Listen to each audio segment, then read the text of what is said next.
Everyone, and welcome to today's Ctchc webinar, Reeling in the Year 2021. My name is Ali Harvey and I'm the coordinator of the Ctchc programme at the Heritage Council. We're delighted to have a fantastic panel of speakers from Ireland and abroad, and we're excited to hear everyone's ideas about how to manage historic town centres in Ireland and Scotland. Just a couple of housekeeping points before we start. Just to say that this is being recorded and the webinar will be available. So we will send a link once we're finished the session. Everyone will be muted, as you know. You probably had a few of these already. So we would love to hear from you. So please put in your comments and questions throughout the webinar. David Jordan will be tracking your comments and we will pose questions to our first panel halfway through the event. So that'll be at about 2:50. And then we'll have a second session with our speakers and that'll be at about 3:50. So please do keep your questions coming. We really want you to participate. Also, we'll be using the hashtag Ctchc 2021 on social media. So please get active and get on there and, tag us. It'd be great. Okay, so to kick us off today's webinar, we've got lots of really good speakers, as I say. We're just going to hand over to Tara Buckley. Tara was the first person who came to me in 2016 and said, Ali, is there anything you can do to help? So Tara's been a great support to me over the last few years. You know, we've really worked well together. So Tara, delighted to have you here. Over to you. Thanks very much, Ali, and thank you very much. Thank you very much, everyone, and delighted to be here. It's not my first time on Reeling in the Years. I actually was on the RTE version many years ago, dressed as a Viking, marching to save Wood Quay. So as you can see, I haven't really changed over the years. I'm still out in my soapbox trying to fight for our town centres and our cultural heritage. So I'm delighted to be here today. And, you know, when we look at the past number of years, a tremendous amount of work has been done. But like that old saying, much done and much more to do. I first of all wanted to just explain why I got involved in this. And possibly the best way to do that is to explain a bit about who I am and what I do. I'm the Director General of the Retail, Grocery, Dairy and Allied Trades Association. I represent about 3,500 family-owned shops, convenience stores and forecourt stores all around the country. And my members are town centre retailers. We are major economic contributors, 90,000 local jobs, 2.7 billion in wages, 100 million paid in local municipal services, over probably around 50 million now in local sponsorship. And we're very good at investing in our businesses. So our members every 3 to 4 years invest significantly in their businesses, which is important for our town centres. And overall about 3.6 billion to the national economy. So even though we're small and family owned, collectively, we're quite significant. And the reason I suppose that I've been involved in the whole town centre regeneration space is that I learned a long time ago about the importance of a food retailer, an independent food retailer in a vibrant town. And this is based on work that was done by Professor Kevin Layden in UCG. And he studied towns all around the world and found that towns that have an independent food retailer at their core are more connected, more socially engaged, more politically connected, and are better places to live, work and play. So I realized the importance of having an independent food retailer in the town centre. So can I once again just say, because quite often I have to explain this, I represent retailers, but we are the heart of the town centre. And we're not here because we're retailers, we're here because we're so engaged in our community, our town. We want it to be successful and we know the part that we play in having a successful town. So please don't say we're retail led or this is a retail, this is not.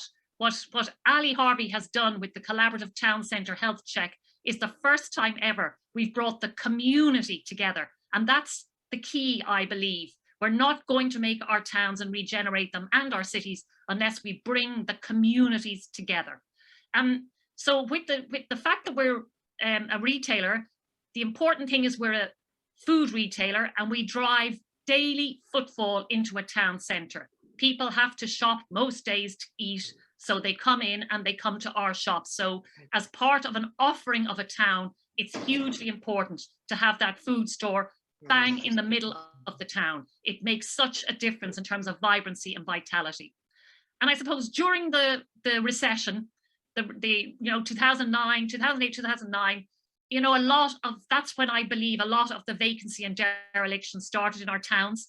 And in a lot of cases, the members that I represent were the last person standing in some towns. So the other shops had closed, there was derelict buildings around them, the banks had gone, and they were closing the post offices, but our member was the last person standing in many towns. So in a lot of towns, people looked to them to try and regenerate the town. And they found themselves in a position where they were trying to do things to sort out the problems in their town. And they found it's very difficult and frustrating to do.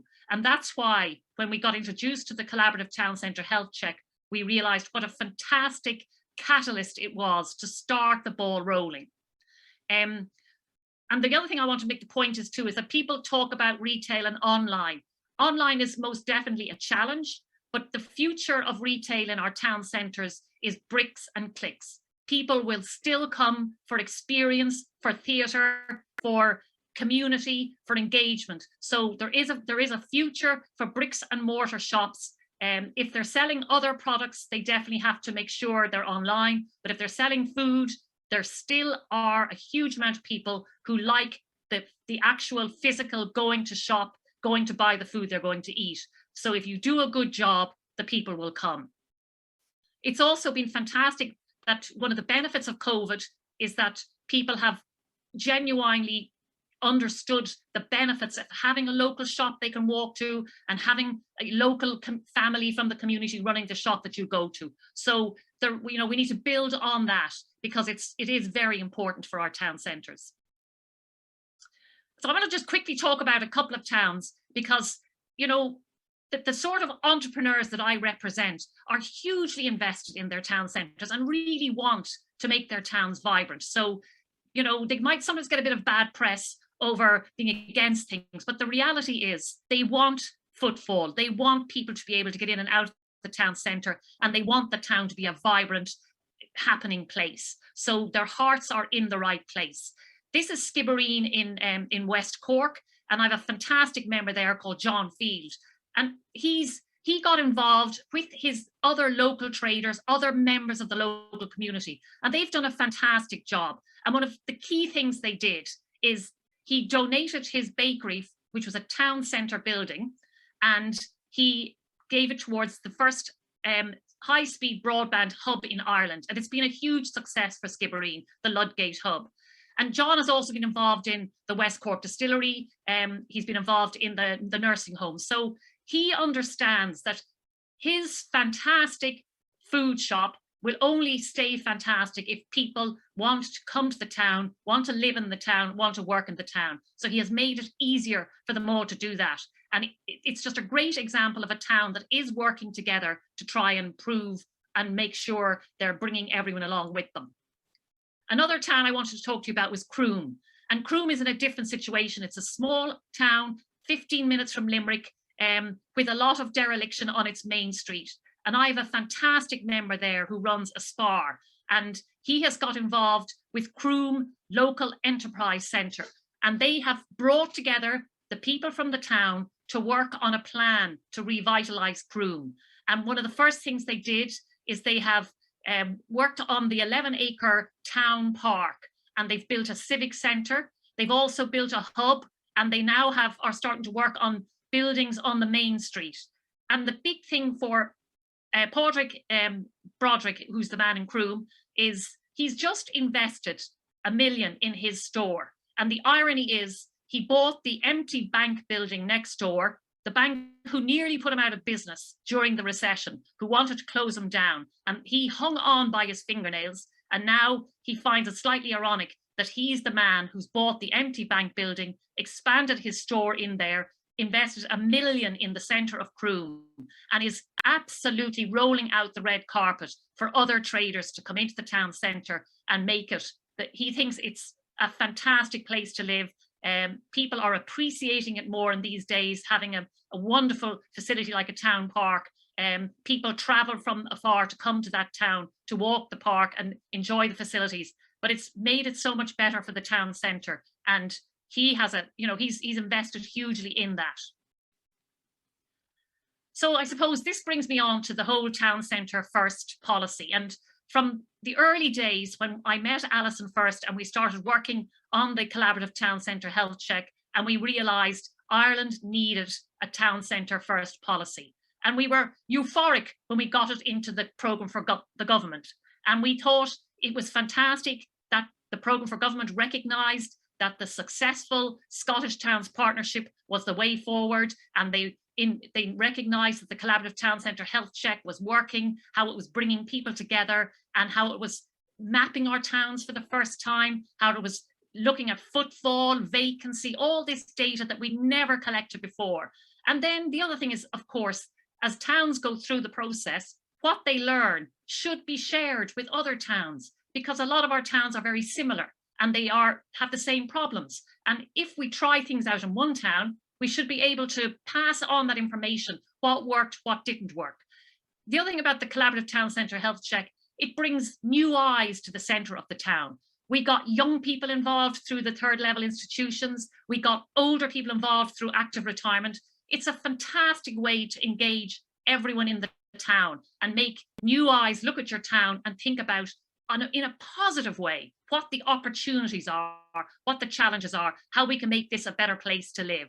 So obviously we're hugely supportive of what Alison has been doing, and we would love to see the government, where we can't understand in a way why this dithering is going on. We'd love to see that town centre first policy published, and we'd love to see the national body put in place to roll out the collaborative town centre health checks and deliver on that, collecting all that data that we're going to collect, sharing it and delivering on excellence. And we know the Scottish model, we don't need to reinvent the wheel. The Scottish model is working. Why don't we just do that? So, I'm sharing best practice. And one of the key points here is that local authorities are a key partner, but let's be honest, they have failed in a way because our towns, so many of our towns have so much dereliction and vacancy. And so to me, the better way is to look at the Scottish model, where you use a different model to bring everyone together and everyone works together then, and we don't put all the pressure on the local authority. They work in partnership with everyone else. And just once again, I made this point earlier about the pandemic, but it's given us an opportunity for our towns that we should grasp with both hands and run with.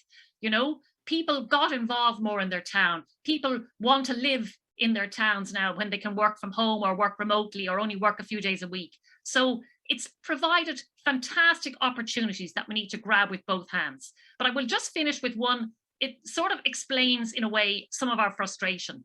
We've noticed that during the pandemic, there were various different COVID mobility schemes put in to try and make towns easier to walk around to help social distancing. And they were supposed to be temporary little arrangements. But unfortunately, some of them are becoming permanent.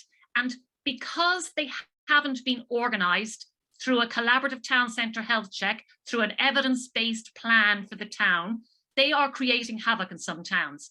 And instead of bringing more people into the town and improving footfall, they're driving people out. And one of those problems is we don't have town centre first. We still have a lot of edge of town development with big free car parks.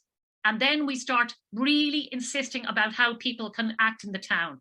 If you want a vibrant food store at the heart of your town, they unfortunately people need to be able to access it in their cars. So we need to have a lot more creative thinking about how we manage traffic, cars, pedestrianisation, bicycles in our towns. We want them all. We want everyone to be able to come. But we think you can't just put up loads of bollards and then say, oh, we're going to keep them now, when they're driving people away from the town centre, and you're working completely against the whole point of what we were trying to do all along.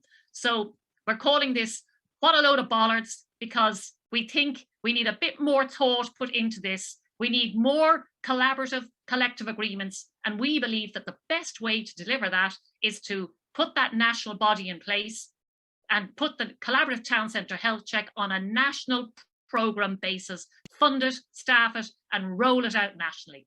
And that's what I have to say to you this afternoon. Thank you, Tara. Always entertaining. Thanks very much. That's great. Okay, so folks, Virginia Tehan has managed to dial in. So Virginia is the CEO of the Heritage Council. Just to say she was at an Oireachtas committee meeting yesterday, so she's having a busy time. So Virginia, thanks very much. If you're there, I'll hand over to you. Great, thanks very much. Thanks, Alison, and good afternoon to everyone. I'm sorry I'm a little bit late. Just had a bit of a technological disaster this morning, but it's great to be here. I was really determined that I would just get to say hello to everyone, and more importantly, to say thanks to Alison for her wonderful energy and commitment. It was good to have the chance to hear Tara, and you know, I wholeheartedly agree. We just can't have that policy document published soon enough to give some leadership and guidance around what's going to happen with towns first, with town centres, and in particular our hope that the Collaborative Town Centre Health Check programme will be rolled out nationally. It's proven its worth, it's proven its benefit, and I think its key advantage is the fact that it comes from the people who are working in the towns, whose businesses are operating in the town, and whose concerns are the health of the town. And they have a sense of their own place, and they're uniquely placed to provide advice and guidance as to what best works for their own circumstance. Every circumstance is different. Every town has its own unique characteristics. Its challenges, which are unique to itself, its history, and also its brilliant selling points. And you're the people who are best placed to define the future of the town. So we really celebrate the work that has been achieved with this programme over the past couple of years. I really would like to see it rolled out nationally. It makes absolute sense to me, and fingers crossed that that will be the case. I'm going to wish you well for this afternoon's webinar. I know there's a good lineup. There's some faces, familiar faces and familiar names to me. I know that they're going to be interesting and stimulating discussions, and I know that Alison is going to make cocktails in her own, not in our headquarters. I can see the Heritage Council building behind her, but I know she's not there. She's in her own home. So I hope you all have the chance to go out and buy the ingredients from your local shop. I won't use the word retailer, Tara, and have somewhere convenient to park, and that you get a chance to enjoy the cocktails either this afternoon or sometime between now and the end of the year. So again, thanks to all of you. Many of the people on this call have participated locally in their own collaborative town centre programme at a local level. And I know that you're busy people and you've businesses to run. So thank you for your input and for your expertise, and most importantly for your time and your commitment to the programme. And again, thanks to Alison for all her work, and the very best of luck for this afternoon and for the programme in the future.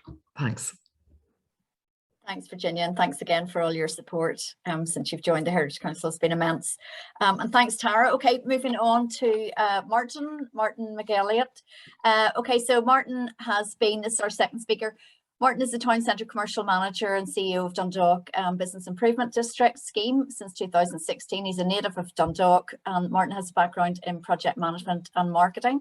And just to say that Martin and I had great fun working with the others on the Dundalk Ctchc project. Martin, I think we really enjoyed writing the report. We sort of bonded over that report. So over to you. Yeah. Thank you very much, Ali, for having me. Let's go to hit this, share screen. So we can all see that, yeah. So just a bit about myself. I'm the Town Centre Commercial Manager, as Alison has just explained. I represent 1,200 ratepayers in Dundalk. In 2008, they voted overwhelmingly to form a bid which heralded a new era of proactive collaboration in the town centre. So just to give you a bit of just historical stuff about Dundalk in itself, just from our point of view, our challenges historically, we were a railway town that evolved into an industrial and manufacturing town. Closures such as Clark Shoes, Carroll Cigarettes, and residual leftover from the Troubles, border town, El Paso reputation. We had a bad reputation. It had all taken its toll on our employment, morale in the town centre. But we have a strong tradition of surviving and diversifying. Then the recession hit, as Tara, you touched on that. Dundalk was heavily impacted by the recession here. Alongside that, because we're a border town, we were suffering from the fluctuating exchange rates going one way and the other. More recently, I don't ever remember going back our way, but there you go. So things were on the up again. Stability was starting to return. We were making great progress. And then we were hit by the B word, the dreaded Brexit word. But again, like we always do, we go back to the drawing board and we talk to the stakeholders and the partners. From our own point of view, just to go on to this slide, so at the beginning from ourselves, when I took over in 2016, predominantly we were an events management company, even though it's one of our pillars, but it's not our main function. So we basically were going after quick wins, chasing events and marketing strategies just to market our town. But we were really just putting out fires, and once those fires sort of receded, the grass didn't really grow. And we were repeating the same stuff over and again. So event management marketing. So short-term solutions, nonetheless important. You have to market your town. It's extremely important, to be honest with you, just to put that in there.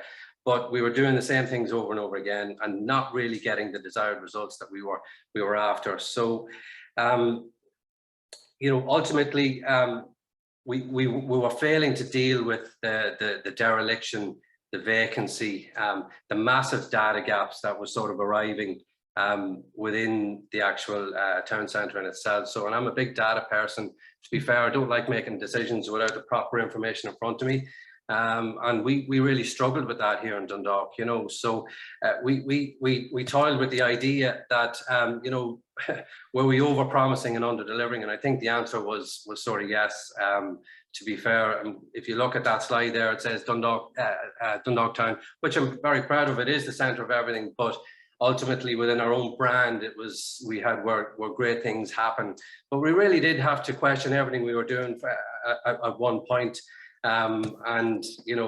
We live by that sort of phrase that I have up on the screen there at the moment. Promising something that isn't there when they get here was worse than doing nothing at all. So we all sort of arrived at this phrase. So this was the Dundalk, I suppose, that we were trying to market. I might as well be brutally honest here at the point that it was tough at the time. So some years ago, we had beautiful built heritage within the actual town centre, but a lot of it was sort of crumbling, and with great retail structure within the town. We have a very independent town centre. We're not a multinational town centre.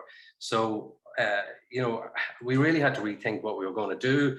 I suppose the catalyst for change for us, as Ali mentioned there, in 2017-18, I would have met Ali, and we set out about doing the town centre health check for Dundalk. Just moving quickly onto that slide there. So we were the first border town in Ireland to complete a town centre health check, and I guess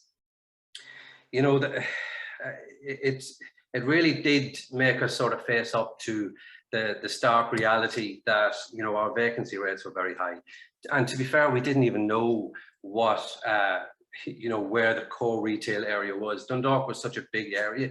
You can see that from the map there. I suppose we split it into two different areas because it was so big.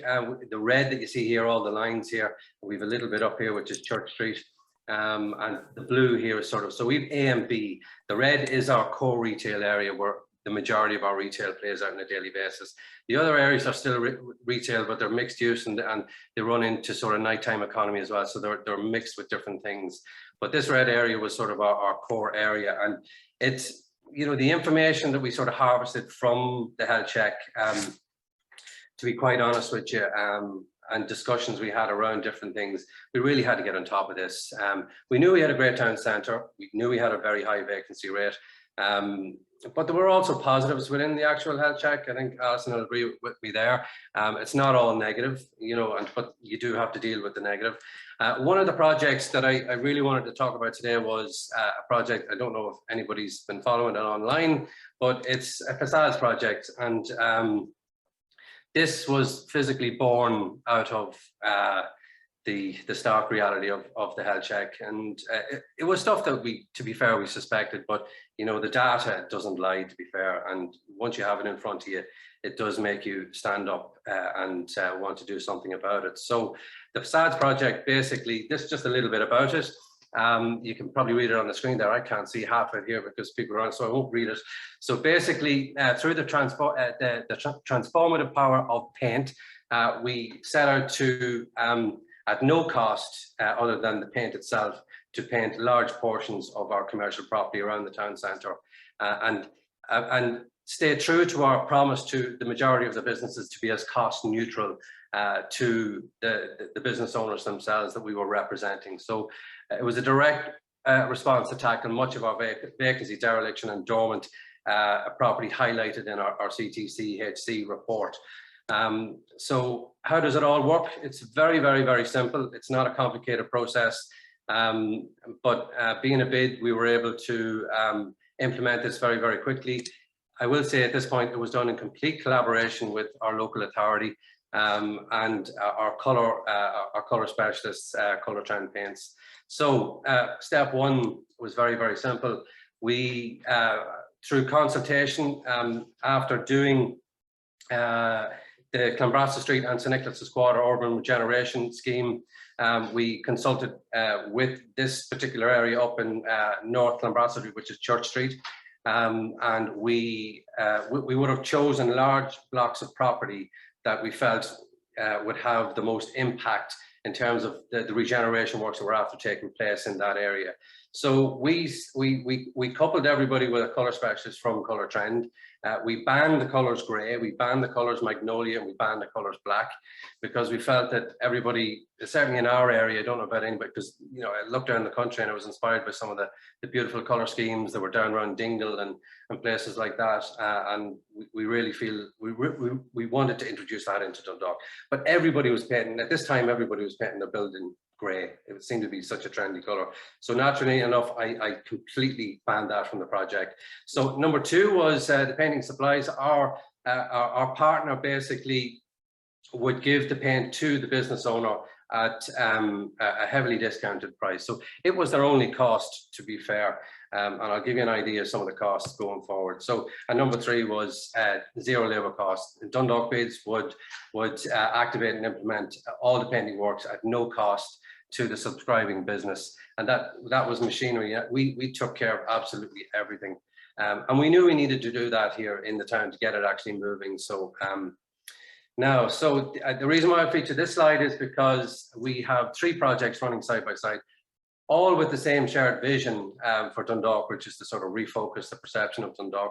The Facades Project obviously being the biggest one that we undertook, but the Seek Urban Arts, what was different for us about 2021, and again, I will say Seek Urban Arts was in and around the time that we were doing our health check as well. So a lot of information there coming back to us led us to a cultural event such as that. Okay, so but I just want to see, this is the refocusing the perception of Dundalk culturally and artistically as a vibrant place to live and a hub for creativity. We, at this point, everything we do now feeds back into that particular phrase. So this is some, let me see, this is some, the left-hand side, this is Church Street, which is in the St Nicholas's Quarter. You can see there on the left, that is me. I am wearing a harness, I promise. But if you can see here, this is the Tipsy Cow and this is Eddie McGuire's. Both, this is a great pub, so it is, and there's apartments overhead. And this is, these are all long-standing business people that are there 40 or 50 years. So it was a great retail area, but when you drove into it, it did not inspire whatsoever. So that was typical of the color schemes that we had. And then if you look to the left, you'll see the difference that it's had there on that side. So I'm just moving on. Again, you might have seen this slide. This is the opportunity that we took this year to marry the Seek project with the Facades Project, because they both more or less have the same vision. So instead of just having a mural holding up a building, is what I would have said, you know, the whole building needed a transformation. It was adding no value to the streetscape, you know, and it was adding to the public depression, if you like, of an area that, you know, when everybody feels down, you know, nobody wants to come into that area. So all of these sort of building structures, which are hugely historic, were just sadly crumbling and not adding any value. So you'll see the transformation just coming there now. That's it's quite a difference, to be fair. And this one here, this is Church Street again. This is St Nicholas's Quarter. This is where we started in 2020. Just to give you a view, this is before the urban regeneration of Dundalk Town Centre. And we will just give you, that is a typical streetscape for Dundalk. Pretty dour, unfortunately. And then this is the picture looking back 2 years on from it. Since that, I will say that we have this property is completely redone. This is redone. This is redone. There's 3 or 4 already. You just can't really see it. We haven't updated the actual image. So it's had a massive impact on the perception of Dundalk. And so far, we feel very happy with. Again, this was 2021. This, at one point, this is the town hall just to the left. But this particular building was the National Bank at one point. It's now home to Cathedral Finance. And this was the completion with the marriage of the 2 projects together, which was Ctchc here on the left and Facades on the right. And that's just the building from the front. It's quite a beautiful building. I think it was built in 1874. And again, this is one of my favorite projects. This little image here, this is Joe McArdle. Joe is 84 years of age. He's stayed in here since 1963 in this building. And he informed me that the last time it was painted was 1968. So that'll give you an idea of what we're faced with in town centres in terms of things. So again, this is it now, actually, as it stands today. We worked with Joe. We completely organised absolutely everything for him. He was bowled over by the whole project. He really felt that he had to do something. So he built the frame which holds the metal frame which holds his hand painted sign there over the door. So he's very, very proud of his project. He's 84 years of age, I will say, and if you go into Joe, he'll be on his knees and he'll be panel beating away at a panel, and he's just the most incredible character. So he is. So this will give you an idea. Just to, I'm sorry about the 1, 2, 3, 4, but historical footfall figures. At the bottom you see Market Square in the yellow. That's the big yellow one. You'll see, I see CB means Clanbrassil Street South and CB North. So the north side of Clanbrassil Street was a huge problem for us. Sort of pre all of this work, Ali, you know that our footfall figures were quite shocking in relation to all of that. And you know, if you go to here, this represents 2018, 19, 20 and 21. And if you take the slightly beige one here, you'll see the difference in the footfall from 2018 in North Clanbrassil. South Clanbrassil Street always performed well because the banks were there, Market Square was there. It's a very well developed area, but you know, the impact of what we're doing seems to be working certainly within the actual footfall. Market Square always performs well, but in 2021 has done extremely well. So just to give you an idea where we're going for the project next year, it is we've now done over 40 properties in the town centre. This particular image here on the right hand side is the old Queen's building.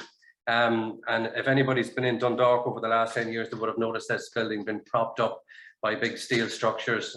It was a nightmare to get sorted, but we're finally out the other end, and it was brought into the Facades project this year.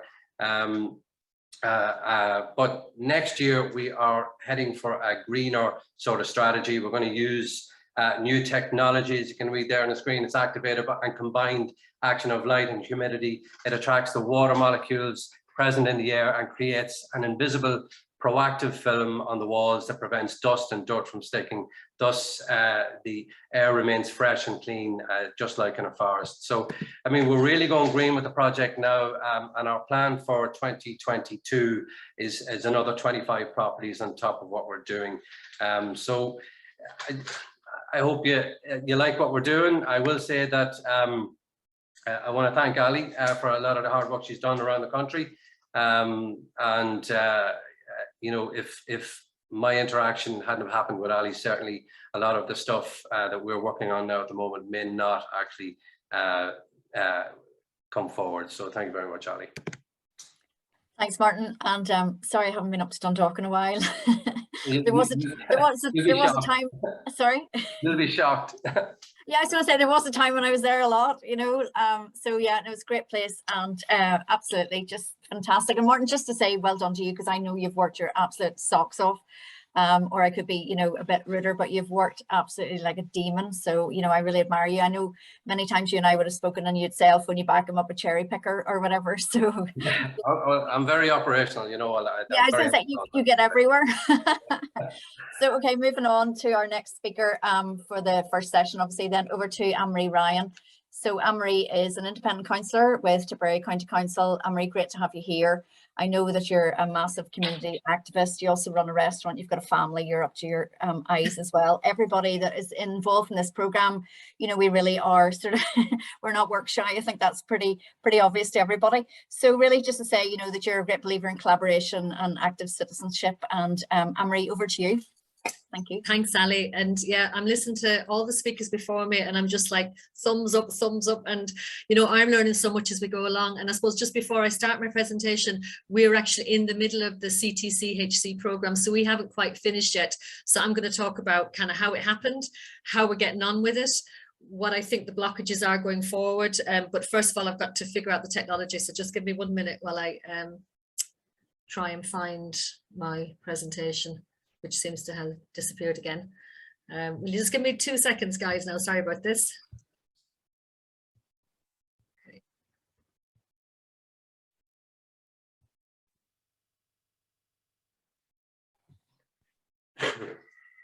Okay, here we go.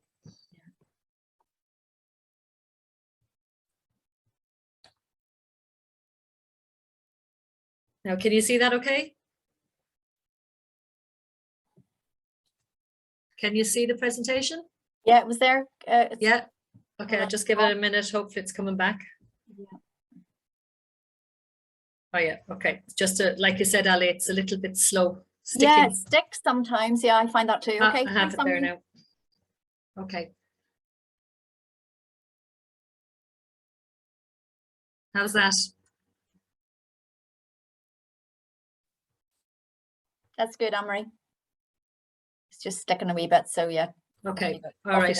Are you okay? So, okay, so I suppose, hello everybody. I'm really thrilled to be here. My name is Councillor Amri Ryan Shiner. I'm an independent councillor for Tipperary Cashel Care region in South Tipperary. Tipperary town would be my main town. I live just on the outskirts of the town. I've got 2 small children that go to school here.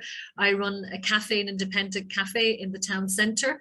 I suppose really before I go through the Ctchc process, I want to give you a little bit of information about Tipperary town itself, and kind of why we are part of the whole Ctchc process. So look, we used to be a very prominent market town. You can actually see that in a lot of our built heritage. We've got the most stunning buildings within our town centre, but there's been a kind of major decline in Tipperary town since the latter half of the 20th century.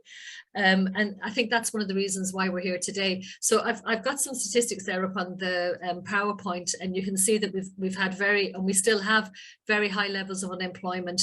Nearly 40% of men and 26% of women in one part of the town in 2016 were unemployed. 1 in every 3 of all families with children under the age of 15 are headed by a lone parent. 40% of our households are rented, which is much higher than the county figure of 24%, and half of these are socially rented from the local authority. So we have quite large social housing estates within our town centre. And shockingly, our town is on the N24 runs through our town centre. So I keep tracking vehicle counts in our town centre, and for June 2021, 325,311 vehicles actually went through our town centre. On top of that, we have a 28% commercial vacancy rate in our town centre. So out of all the towns that are in the Ctchc programme, unfortunately, we are the highest at the moment. So we have quite, high deprivation within our town centre. So look, I don't want to sound all negative. There's some brilliant things about our town, which I'll tell you about as well. But this is just to set the scene of kind of how our town is functioning. We have a population of just under 5,000. So I'm just going to move on here now. I'm going to try and move on here. So why did we become part of the CTCHC? I suppose, as I mentioned, I am an independent councillor for Tipperary Town. Hopefully that'll pop up here now in a second. I'm an independent councillor for Tipperary Town, but I'm also founding member of a group called March for Tip, which is a community activist group. We're just a group of local people that came together out of frustration at seeing the neglect and deprivation within our town centre. So March for Tip, back in 2018, we decided to hold public protests to highlight decades of underinvestment and neglect, both from local and national government. In October and November 2018, March for Tip arranged 2 large-scale public protests. You can see that in the photo there. Over 5,000 people marched through the main street demanding government action. Bear in mind the population of our town is actually 5,000. So over 5,000 people came out. So we had families, we had schools, we had businesses, we had the rural community to come in and support us, and we all came together because, you know, I think most small towns, you find people love their town and they really, really care about it. And this actually showed on the 2 marches. So as a result of these protests and persistent public lobbying, the Minister of State at the time, who was Damien English, he announced actions to support the revitalisation of Tipperary Town. These actions included the establishment of an independent task force, and the Minister also requested that Tipperary Town be included in the collaborative Town Centre Health Check. So in January 2020, both the CTCHC and the Tipperary Town Revitalisation Task Force commenced its work to draw up a roadmap for the revitalisation of Tipperary Town. So the 2 organisations, the Task Force and the CTCHC, they collaborate closely on delivering many of the required actions. The task force has spent considerable time listening to the community and examining the broad issues facing our town, from social deprivation, unemployment, infrastructure, heritage, education, to name but a few. But in tandem with the task force work, Ali commenced the CTCHC programme in January 2020. So we start our work in January 2020. So initially a workshop for key stakeholders took place, and out of this a working group was formed made up of local community members.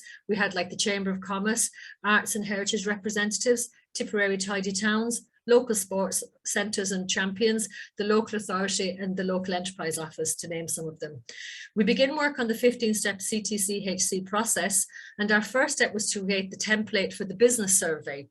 And I think for me, what makes the CTCHC so efficient is that each step involves collaboration with key stakeholders in the design and delivery of the business and consumer survey. So while the CTCHC itself may follow a 15-step process, each step is tailored to reflect the individual needs of the town. So say in Tipperary Town, questions relating to the traffic flow are included as key questions, because traffic to me is a key inhibitor for regeneration in our town, but it might not be the case in other towns. They may have other challenges that need to be explored. So I think that's what's really, really good about the CTCHC. So we're just about to start, and then COVID-19 happens. So we've had maybe 2 meetings at this stage, actual face-to-face meetings, and we're just kicking off the process, and COVID-19 strikes. But I mean, if you think back to March 2020, I suppose the world changed dramatically for all of us. And I suppose given the key aim of the CTCHC is to enable the communities to gather empirical data-driven evidence, undertaking such research in the height of a pandemic was very, very difficult. And look, I suppose from personal experience, I'm a mother of 2 children. It was a frightening time for them as well as it was for all of us. I run a very small business. We're all thinking, are we going to survive this? What's going to happen with our businesses? So it was very difficult to continue with the process. However, I suppose Ali has tons and tons of energy, and so have some of the people in Tipperary Town. At the early stages of the CTCHC and the task force, there emerged a strong focus on Tipperary's rich yet underdeveloped heritage assets. So in tandem with the Town Centre Health Check group, Ali also worked with a passionate group of stakeholders who have a deep appreciation of Tipperary Town's rich heritage. And out of this, the CTCHC Heritage Group was formed. So during the early months of lockdown, while some of the main CTCHC programme was paused, Ali and the Heritage Group developed a list of wide-ranging heritage opportunities for Tipperary Town, and this culminated in the creation and delivery of Ireland's first ever Heritage Action Plan. We launched this in the autumn of 2020 with the Minister of State for Heritage and Electoral Reform, Malcolm Noonan. So to date, this heritage group have sourced funding to commission a full heritage audit for Tipperary town and surrounds. They have completed a conservation and management plan for the historic Bridewell and Courthouse complex. Options analysis have been undertaken, and the group are working with the task force and Tipperary County Council to explore sustainable use for these historic buildings. The group have also met with other heritage groups to examine how they have brought key buildings back into use. And our work continues on delivering the heritage actions while simultaneously raising local and national awareness of Tipperary town's impressive built and natural heritage. So back to the actual Ctchc. So throughout COVID, work was continuing on the 15-step program. We continued to meet virtually with Ali, and we created and launched both the business and the consumer surveys. Red Sea were commissioned to carry out both our projects. There was a mixture of remote surveying and on-the-ground surveying, and there was some very, very interesting findings that they're all, I've kind of laid out some of them here now, sorry. But I just want to come back in what Tara was saying, and I agree wholeheartedly with Tara about retailers. They're the heart of the town centre, shoppers, independent shop owners. And in Tipperary town, we have a huge amount of independent shop owners. And to me, they make that whole unique experience of shopping in Tipperary town such a wonderful experience. Because when you go in the door, you're greeted by somebody you know, somebody who really cares about their business. And I just find it's a key kind of ingredients for success within our town centre. So I won't go through all the business responses and the consumer responses here, because I'm afraid I'm going to run out of time because I've quite a bit more to talk about. Yeah. So we also carried out a vehicle count, and we discovered that, I mean, look, I suppose living in Tipperary town, we're very well aware of the traffic going through our town. And if you look at some of these images, they're pretty awful to actually see that in your town centre, that we put up with this on a daily, basis, trucks going through our town centre. I suppose the question is, how do you regenerate a town centre when you have massive traffic volumes, including a substantial amount of HGVs going through the town centre? If you're travelling from the west of Ireland, Tipperary town is on the route to Rossall Airport, so large volumes of Arctics drive through our town on a daily basis, and they contribute to terrible noise and air pollution and dust and dirt. And this is constantly affecting people walking the street, people wanting to come in shopping. Unfortunately, it's not a very pleasant experience. Now, we are including a larger plan to develop an economic corridor from Waterford to Limerick, and we do feature in the National Development Plan. However, it's a number of years away yet. We do continue to lobby the government to prioritise the bypass of the town, and it fits very much with the Minister for Transport, Amri Ryan's proposal for smaller bypasses that would allow the delivery of town centre first policies for town centre regeneration.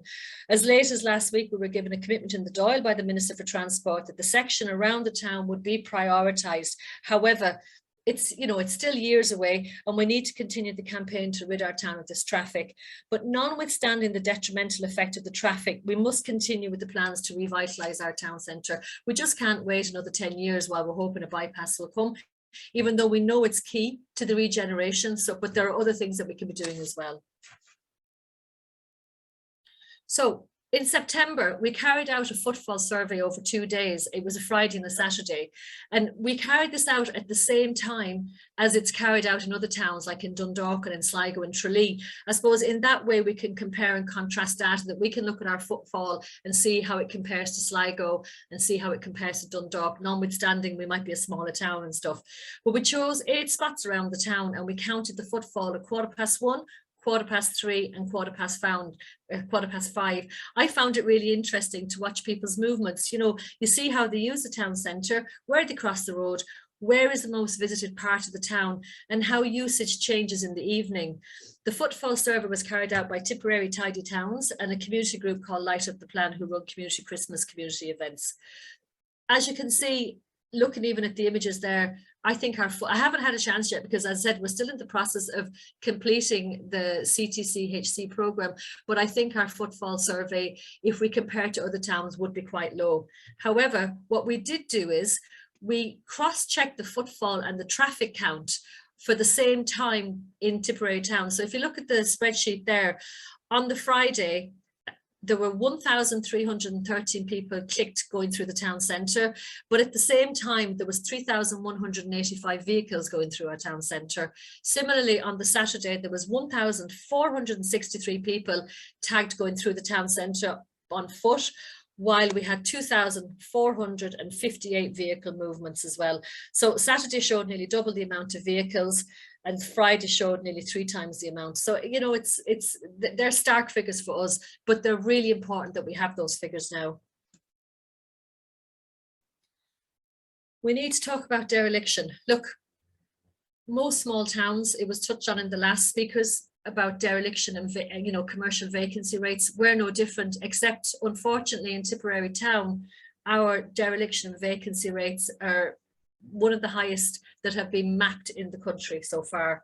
So collaboration with the Ctchc led to EcoEye visiting Tipperary town in July 2020 in their programme Revitalising Town Centres.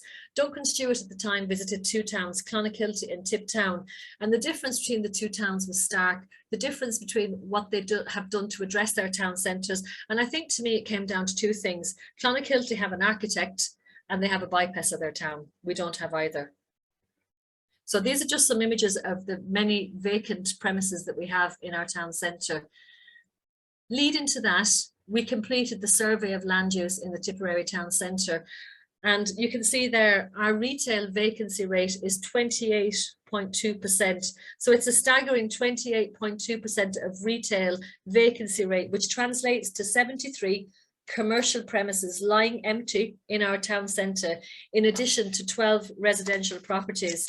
We have the highest commercial vacancy rates out of all of the towns in the Ctchc programme.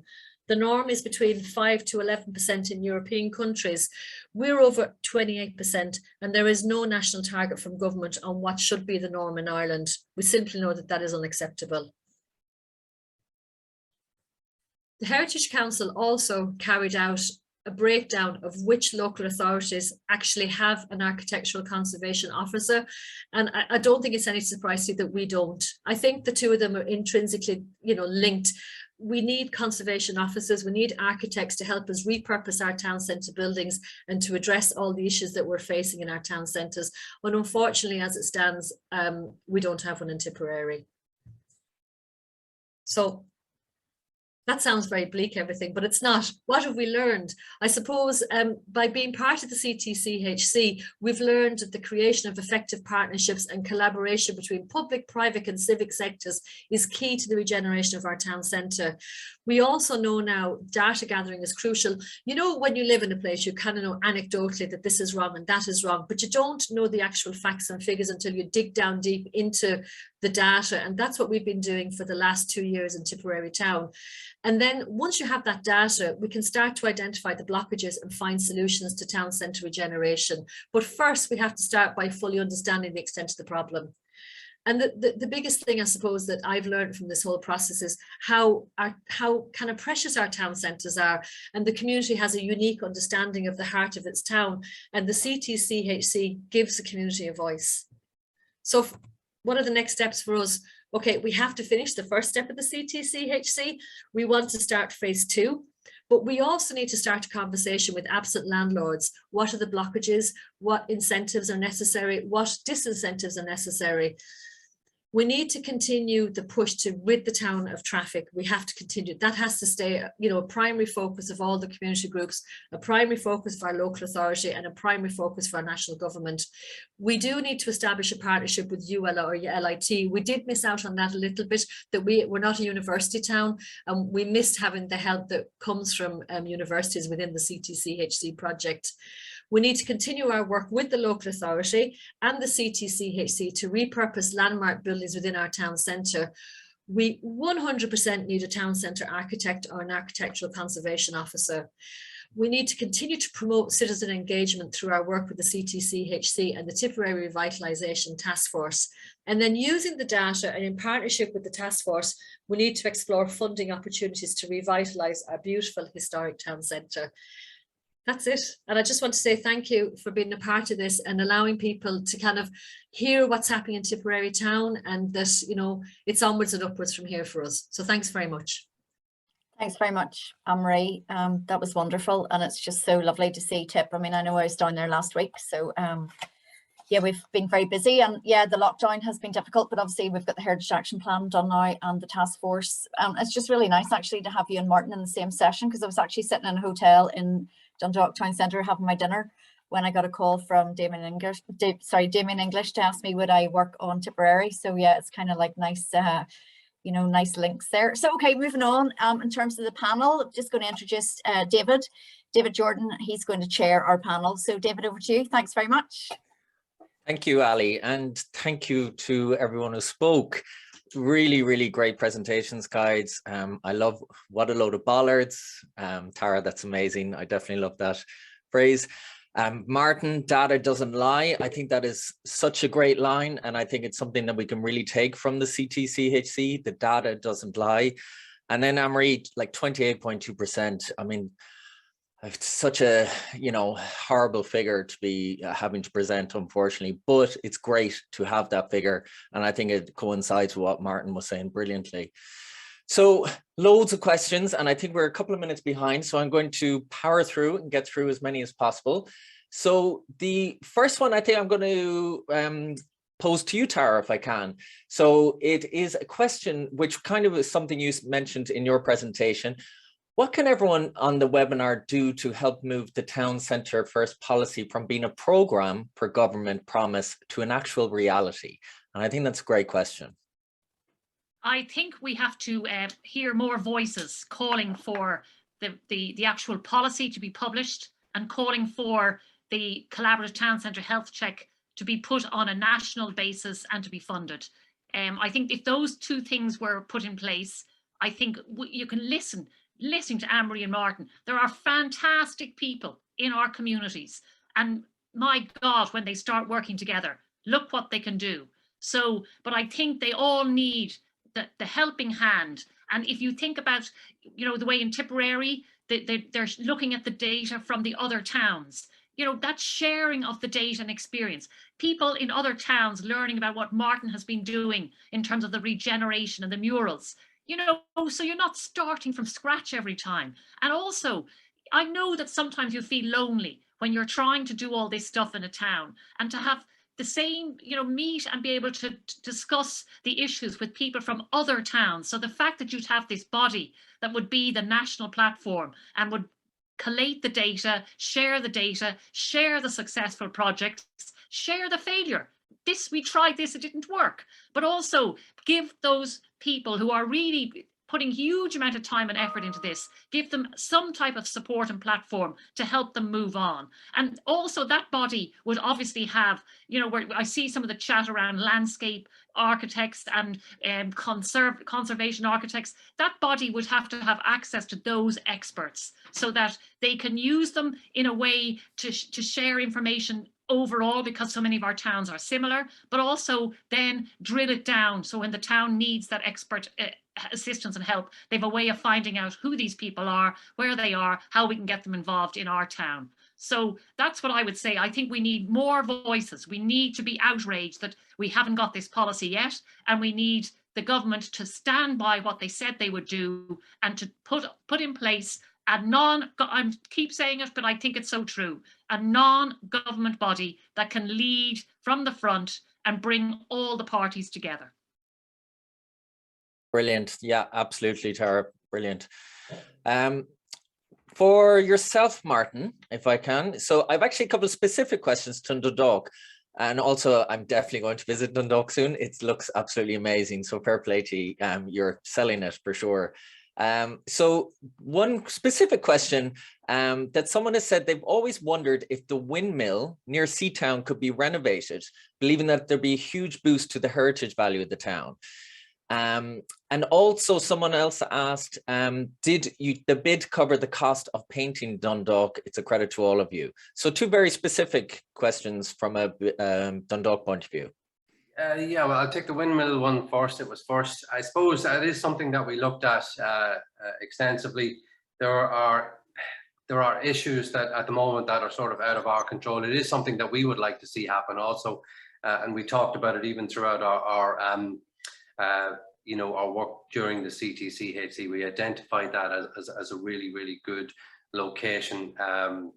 It currently sits there in all its derelict glory, and unfortunately, but there were some sort of family issues, ownership issues, to which I think may be resolved. So you never know. I would watch that space closely, to be fair, you know, because there's lots of people in Dundalk who feel the exact same way. So, and I just wanted to just add something to what Tara sort of said there. And, you know, it has been my experience really that in every town, not just Dundalk, every town you have lots of, you know, great people doing good things. But what we discovered about our town was that all these people that were doing great things, we were pulling against one another while we were trying to move forward. So I think the trick is to get everybody to pull in a straight line. I know that sounds a little bit cliche, but the thing about it is that's how you can move things a lot quicker. And collaboration is the only way to do that, to be fair, you know. So if you're going to move it on, everybody's got to get stuck in together, you know. So the second question about the painting scheme, yes, the bid has covered the complete cost.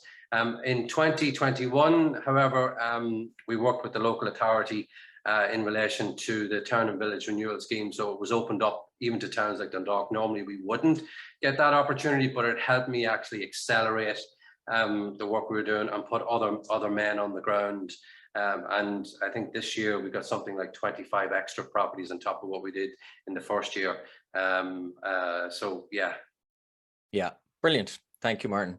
And very much relates to, I would say, yourself, Amri, where the question was posed, you know, what is needed to encourage far greater uptakes of the bid structure across the country and having somebody take ownership of a town strategy. What are your thoughts on that, Amri? Well, I suppose the population of Tipperary town is 5,000. We didn't really explore the bid option because the town is quite small, and whether it would generate enough money to fulfill, say, what the bid does, say what Martin does. I can't remember how many businesses Martin said he had involved, but I think Tipperary town will be a lot lower than that. But I think we're missing out on a trick because of that. You know, the fact that you have a salaried person to kind of collate and pull a lot of the town centre projects together is a game changer, really, you know. Now, yeah, we have a task force established in Tipperary town, and we have a brilliant task force project manager, but his remit is way bigger than just the town centre. We've got social deprivation, we've got education, we've got heritage, we've got infrastructure, we've social inclusion. But, you know, a dedicated kind of multidisciplinary town team, I think, is crucial. Interestingly, again, I suppose because we're still at the stage where we're just gathering the information, we have to have that time to sit down now and start going through it. But one of the things that did come up in the business survey, which was a bit kind of startling, was that I think 70% of businesses responded to say that they wouldn't be interested in giving their time to run events, but they would contribute to a cooperative marketing strategy. And I think the question there is, a lot of the small businesses I know of in Tipperary town, including myself, are already time stretched. We're already to the bone trying to run our businesses, especially in the current climate. So they might not be able to give their town to run festivals at the weekend or markets or this or that, but they would be willing to contribute to a kind of a marketing strategy. So I think, again, when we finish the town centre health check, we'll be sitting down kind of, and I'll be probably ringing you, Martin, saying, okay, how did you do this? How did you do that? You know, and I'll be ringing you as well, Tara, and we'll figure out with the Chamber of Commerce and with other organisations, how do we kind of capitalise on what BID is doing, but can we modify it to suit a smaller town, you know? Yeah. I suppose we're learning from each other here, even at this meeting. Yeah, I couldn't agree more. Martin, sorry, you want to come in there? If I could just add again, sorry, Anne-Marie, just a quick question would be, it's not just about retail within the core. In Dundalk, we go right out to the actual peripheries, and I'm sure Sligo's the same. Drogheda has been the same, and Dublin city centre too, within a certain degree. So there are ways to, you know, you have to take the holistic approach when it comes to the bid process. Our job is to sort of nurture the conditions for a town centre to regenerate itself. And you know, everybody has to play. It's not about, well, I pay 1.5% levy. Dundalk only actually collects 180,000. The rest we have to get through sponsorship and supports, like everybody else. So we really have to work hard, both for the money that we get within the levy, but also to raise other money to do the work that we do. But there are, you know, so long as you can go outside of your, if you talk to the local authority, you can actually go outside of the town centre itself. But it is based on the rising tide lifts all boats, you know. Yeah. And one more question, which I'll throw open to whoever would like to take it. So it's very much around, how do you ensure that your protected structures are respected in the various exciting improvement works that are there to uplift the town? So how do we protect our heritage structures with all the changes? I would say that, you know, that is definitely the role of an architectural conservation officer that is working within your town centre. And that also, I know, say in Tipperary Town, we have a strong heritage group who watch our protected structures and kind of are the guardians of them, for want of a better word. Like, we're working on a couple of buildings at the moment, and we're very sensitive to what changes we want to make, but with respect to the building as well. So I think it's a joined up approach of the community who understand their protected structures, making sure that whatever changes may be about to happen or whatever regeneration is going to happen is respectful of the existing building, you know. So I think it's a number of different groups have come together to promote that. Perfect. Yeah. Brilliant. Listen, I think I'm on time there, Brian, so I'm going to hand back. There's one couple of other questions that have come in. We'll try and get back to them at the end of the session if we do have time. So do keep them coming in, guys. Really appreciate it. And it definitely makes it more interactive. So I'm going to hand back to Ali to introduce our next speaker. Thanks very much, David.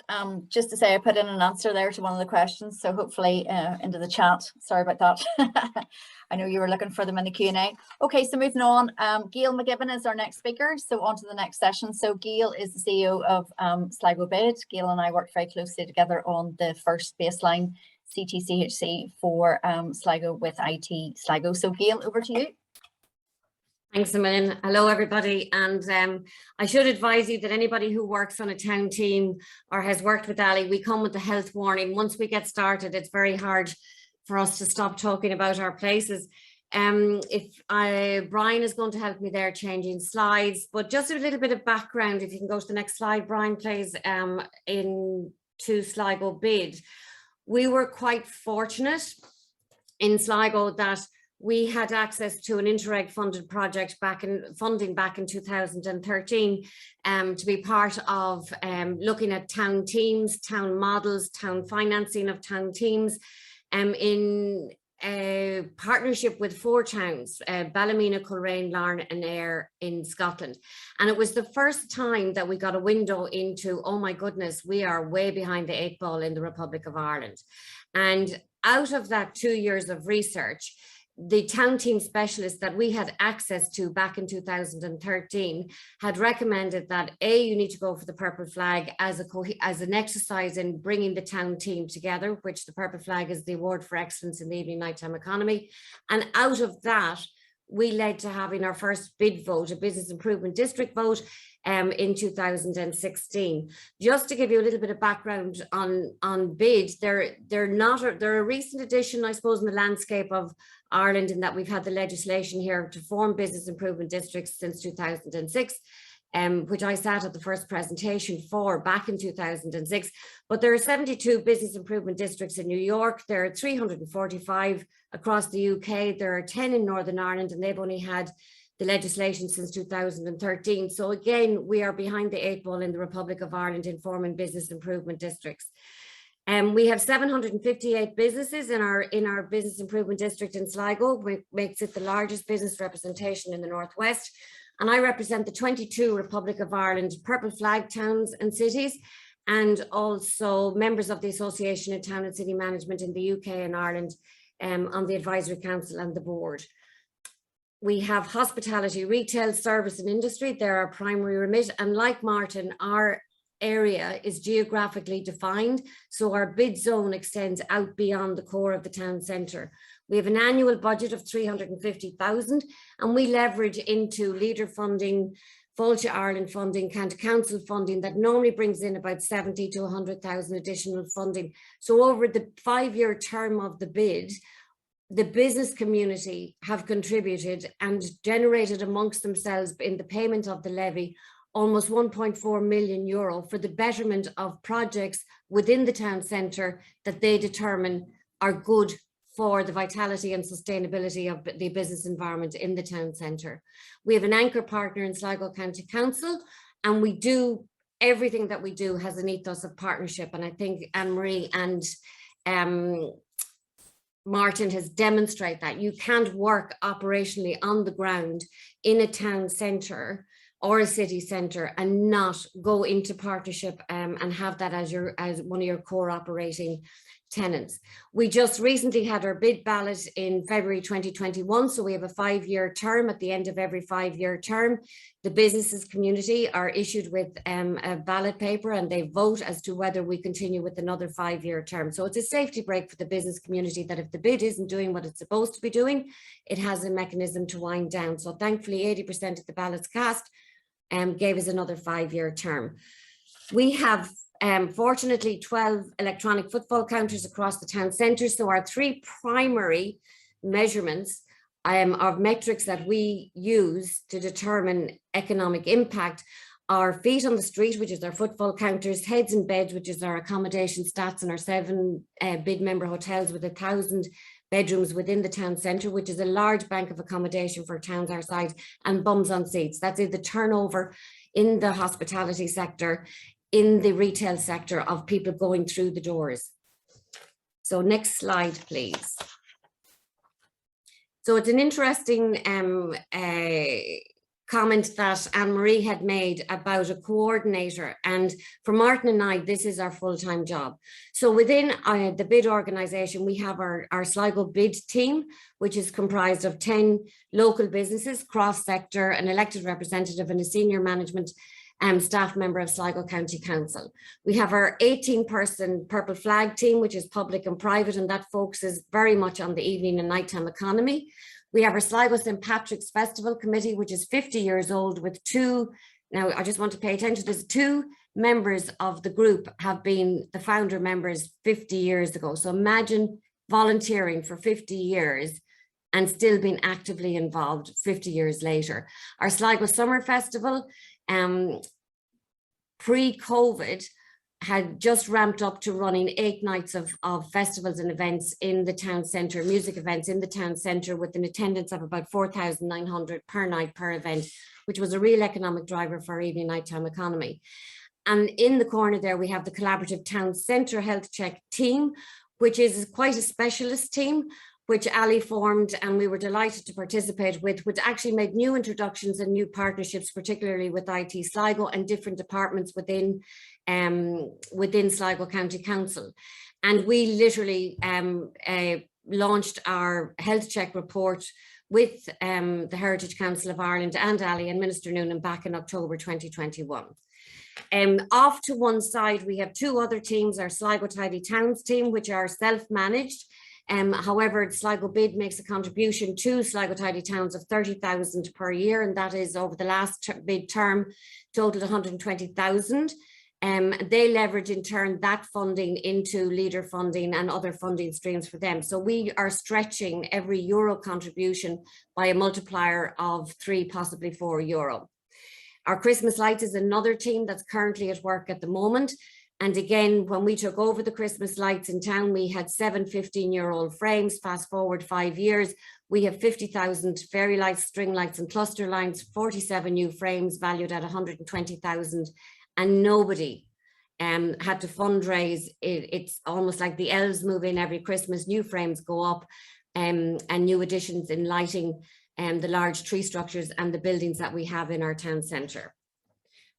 Down near the bottom, you'll see, and I'm going to look back to Tara's Town Centre First report, which we are anxiously waiting for, those of us who are working in business improvement districts and on the ground, because the rumour that we've heard is that there's going to be a formation of a Town Centre First team. And secondly, there's a nighttime task force. And again, coming out of the nighttime task force is the recommendation to have a nighttime economy team. Now, we already have as have 14 other towns and cities in Ireland, a very strong Purple Flag evening nighttime economy team, which is public and private, and it does include residents, it does include consumers, it does include the Gardaí, And so we are potentially looking at trying to, these two teams running in parallel or running in silos, we're not sure about. And we really would like clarity on, and for us, it's okay within a business improvement district because we can absorb and participate in these two new teams coming.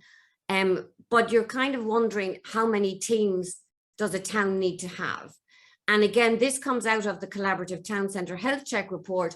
It is about sitting around the table and having satellite formations of your core team, because of the voluntary commitment and because, particularly from a business community point of view, you are asking over and above because their natural focus is going to be on the success of running their own businesses. So next slide, please. So in 2019 and 2020, we organised through the health check report, the first phase of it, a consumer survey. We were quite lucky in Sligo in running it with Ali. We had a large sample, over 400. And consumer surveys are really interesting to pay attention to because they're a snapshot of your place and the perception and awareness and the brand equity of your place at a certain point in time. What came out of our consumer survey was that there is now an expectation on our town centres to be all things to all people at all times. And that puts tremendous pressure on places because the time to change a place, the time to improve a place doesn't necessarily move in tandem with what the consumer sentiments changing expectations are. And so we have taken a lot of the information and the responses of awareness and perception and sentiment and feeling and moved that across into our public consultation and our public engagement and our stakeholder engagement with our local authority at the moment. Next slide, please. This for me is probably the most important exercise that we did within the Collaborative Town Centre Health Check report, but certainly out of our last 5-year bid term. And I know that Martin has cited 24% vacancy and Anne-Marie has cited Tipperary's vacancy. We made national headlines every year for some reason that we had the highest commercial vacancy in the country, and we never had factual information to offset that. We had a feeling that it was incorrect, but we never had the facts. Being part of the Ctchc programme actually for the first time gave us actual hard data. And I do want to give a shout out to Bernadette and Deirdre and IT Sligo, who were absolutely amazing.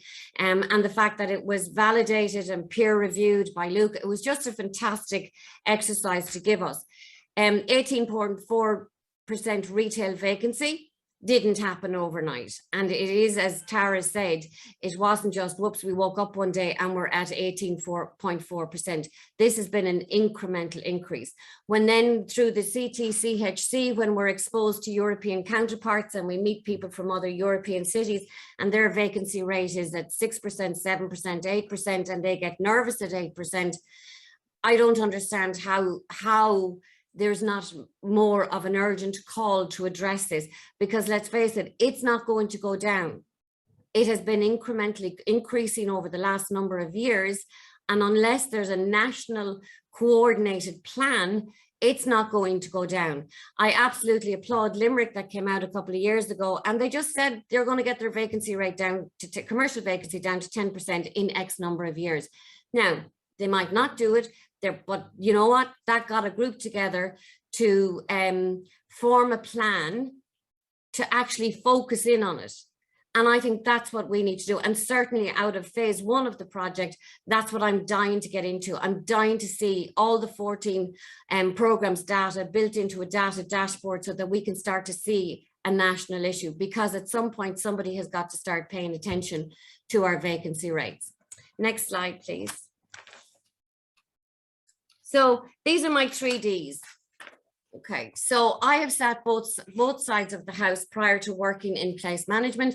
I was destination selling for a number of destinations nationally and internationally. And then I worked as a tour operator buying programs and itineraries around the country, particularly for the French and German market. So I view town centres as their shop in its entirety is the shop window for the place. So as a business on our street will view the importance of changing out their window and dressing their window, and that their window is current and relevant and trendy and lit and bright and sparkly and shiny because they want to entice the user to come in. So too, that's the way, when I take a helicopter view of our town centre, that's the way I look at our town centre. Out of the information that we were able to get from the Collaborative Town Centre Health Check Vacant Report, I now have my 3Ds, and this is my own words. These are my own words on the way I view our vacant stock. And I've put them into 3 categories: dead, dormant and derelict. And a very quick explanation is the way I look at it are like assets, right? So if I'm viewing to send 10,000 Germans on a 3-day itinerary around Sligo, and I come and I do a site inspection and a fan visit, and I'm building an itinerary in my head, and I walk the streetscapes of the town and the different streets of the town, I'm forming in my head, what impression am I getting, what sense am I getting, what's my perception of this safe in the daytime economy and the nighttime economy. So a quick explanation, the way I view it is a dead asset is one that I neither adds nor takes away to a town centre. So we have such buildings in Sligo. On the town centre in our health check report, of the 1,200 buildings surveyed, there were 200 buildings that were categorised as vacant. We don't know yet whether they're dead, dormant or derelict. So dead is where we've no idea what it's like inside. We've no idea of its usability. We've no idea of its turnkey condition. In some instances, we've no idea of the ownership. It's neither adding to or taking from, it's just literally just sitting there as a dead asset. Dormant, we have quite a number of these in our core streets. They're in relatively good condition. Some are in turnkey conditions. Some pop up every so often with pop-up installations used for a time and then shut back down again. So they have the potential to be a positive asset to replace, but at the moment they're dormant. Derelict is a difficult one because we do want to retain as much of our built heritage, and we have some beautiful buildings in Sligo, and we were very lucky this year. We've just scaffolding coming down from about 6 buildings on our main thoroughfare, and we've had about 20 buildings able to avail of restorative and transformation on our main street of our period buildings through funding from the Heritage Council of Ireland that on their own the building owners would not have been able to do. But in the derelict category, an example I would give you is we had a building that was very clearly falling down, very clearly falling down. And from the start of the process to the end of the process, and our local authority working diligently on it to try and get it demolished because there was trusses up against it, there was barriers put around it, there was netting put around it, there was hoarding put around it. It disrupted traffic on the street, it disrupted pedestrian movement on the street. From start to finish, the actual process to demolish that building, which again, when I say to you it was falling down, it was falling down, was 9 months. So the passage of time of 9 months to fix something that very visibly, and everybody was in agreement on, had gone too far. It was beyond pulling back. It was beyond restoring. It actually was unsafe, was 9 months. And I think that's something that I would like to focus in on, is why does it have to take so long? Understanding that absolutely, if everybody is in agreement and it's gone beyond, and I just see Ali's word there, repurposing, if it's gone beyond, and it very clearly is, 9 months is a long time for, and in the meantime, public's perception is everything just takes so long and just nobody is acting on it, where in actual fact, behind the scenes, that was not the case in this process. Next slide, please. So my questions to ponder for today is, we are really excited here in Sligo. For the first time in a long time, we have 50 million secured by Sligo County Council for public realm works under the URDF. And about 5 years ago, Sligo County Council started working on their public realm, their master plan for the core streets of the town, of which the Business Improvement District is fully engaged in and sits in on every stakeholder engagement, sits on in every consultation. And we have a wonderful opportunity to take the best learnings from places that have really gotten it right to address that consumer sentiment of a demand for being all things to all people at all times. We've got a wonderful window of an opportunity to transform the centre of our town. My second thought to ponder is the urban myth, and it's been bounced around at the moment as almost like a talking point, that the solution to getting a living population back into the town centre is the over the shop accommodation. And sure, convert over the stairs and it's all done, it's all sorted. I am of the generation, and I did live over our shop here in Sligo.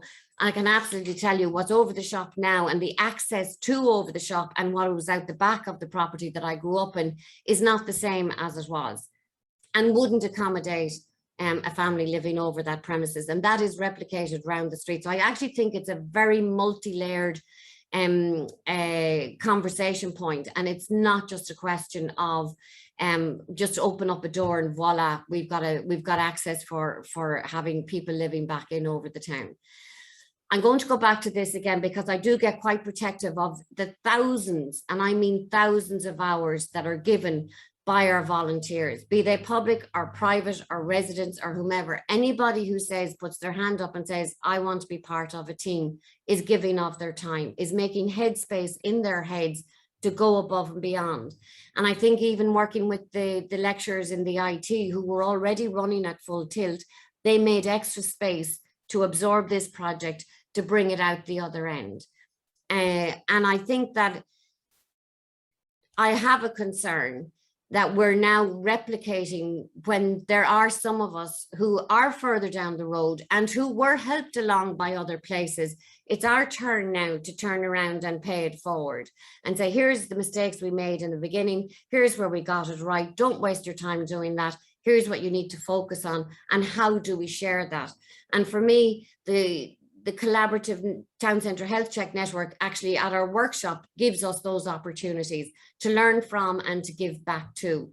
But I do have a concern that there's teams forming because it's now, you know, a cool thing, have a town team. We actually have a very strong core town team that when we need to add specialist areas to it, it's very easy for us to reach out and bring those people on board because we have the local knowledge and because we're door to door and because we're on the ground.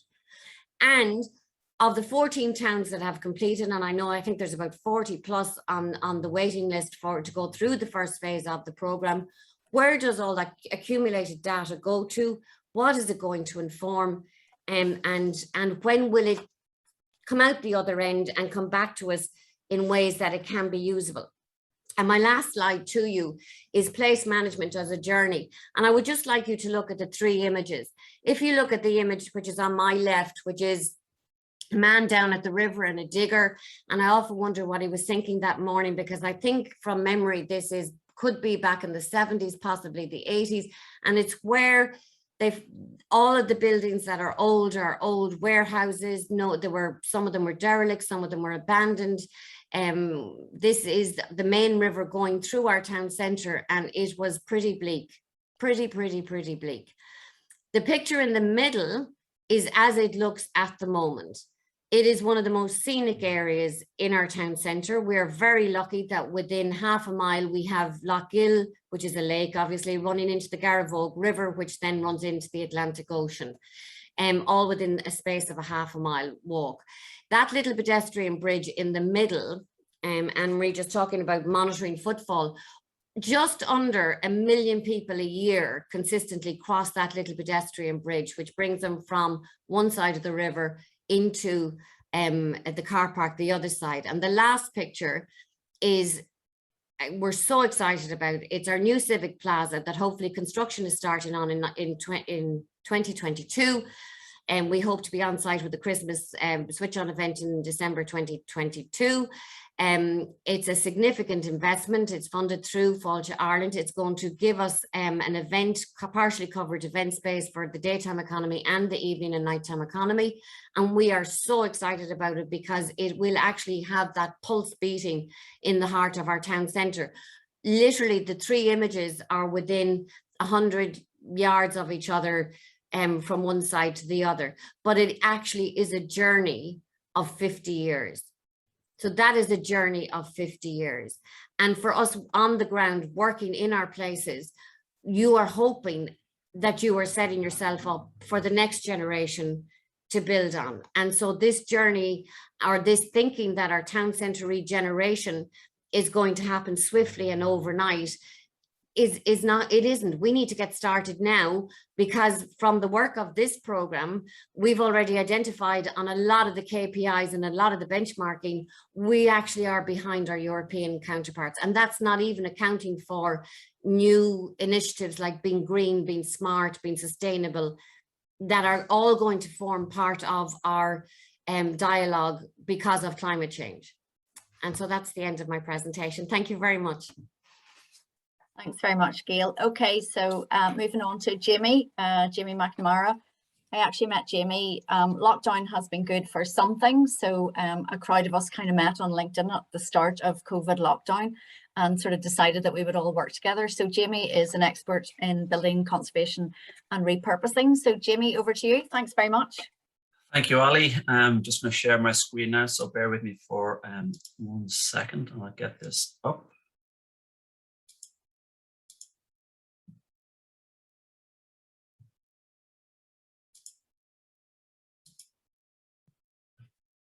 Now, hopefully we are good to go. So yes, thank you, Ali. It's great to be here. My name is Jamie Mcnamara. I am a historic building conservator, and I'm currently based in Glasgow here in a dry Glasgow for once, which is quite nice. So as Ali mentioned, we kind of got together over LinkedIn about 1.5 years ago, just randomly commenting on buildings and the Collaborative Town Centre health check and how it started. And we kind of just got talking about how I could maybe assist in a voluntary capacity about my views on regeneration, the historic core of town centres, the kind of best practice examples here in Scotland, be that from a regeneration schemes, be that from funding, be that from approaches of local city heritage trusts. And I said that somebody mentioned DTAS in one of the comments, so the Development Trust Association of Scotland is very, very good in kind of helping communities to bring forward their kind of projects and that kind of thing. So off we go. I am the outgoing chairperson of the SPAB here in Scotland. I'm also a SPAB trustee, so I sit on the board, and I'm also a member of the SPAB Ireland committee. So we're kind of sharing practice between those both countries. And William Morris, one of our forefathers of the SPAB, came out with this statement way back in the late 19th century. And I won't read it out in its full, but basically, I would like folks to look at that statement and take the key takeaways from it. And it basically says that we cannot destroy these buildings, knock them down. No building is beyond saving. And I am a firm advocate that every historic building should be allowed to have a chance to survive for the next generation. They're not our buildings. We are merely the trustees of these buildings for further generations to come. It is our right as humans to pass these assets on to those who come post us. And a theme, and it's kind of a sad theme that's ran through today's webinar, but a sad theme that I hope can be flipped and change that narrative to a positive. And it's dereliction. And great work by Anish down in Cork from Frank O'Connor and Jude Sherry. And it runs right through the Collaborative Town Centre health check. It's time to say enough, just enough. We have this wonderful mill building, which I think is down in Tralee direction, which could be one of 1,000 different things, but yet it sits empty, vacant, forlorn, forgotten, and its narrative is one of it is an eyesore, it's in the way, it's going to cost too much money, it's a monetary burden. What can we do with this in terms of, adaptive reuse to make it something more usable for its citizens? So we look at our the dereliction rates of 25, 35 vacancy rates in the town centres up and down the length of the country, as our speakers here today have already highlighted across Ireland. And it's not good enough. It's time to break this chain and break this narrative.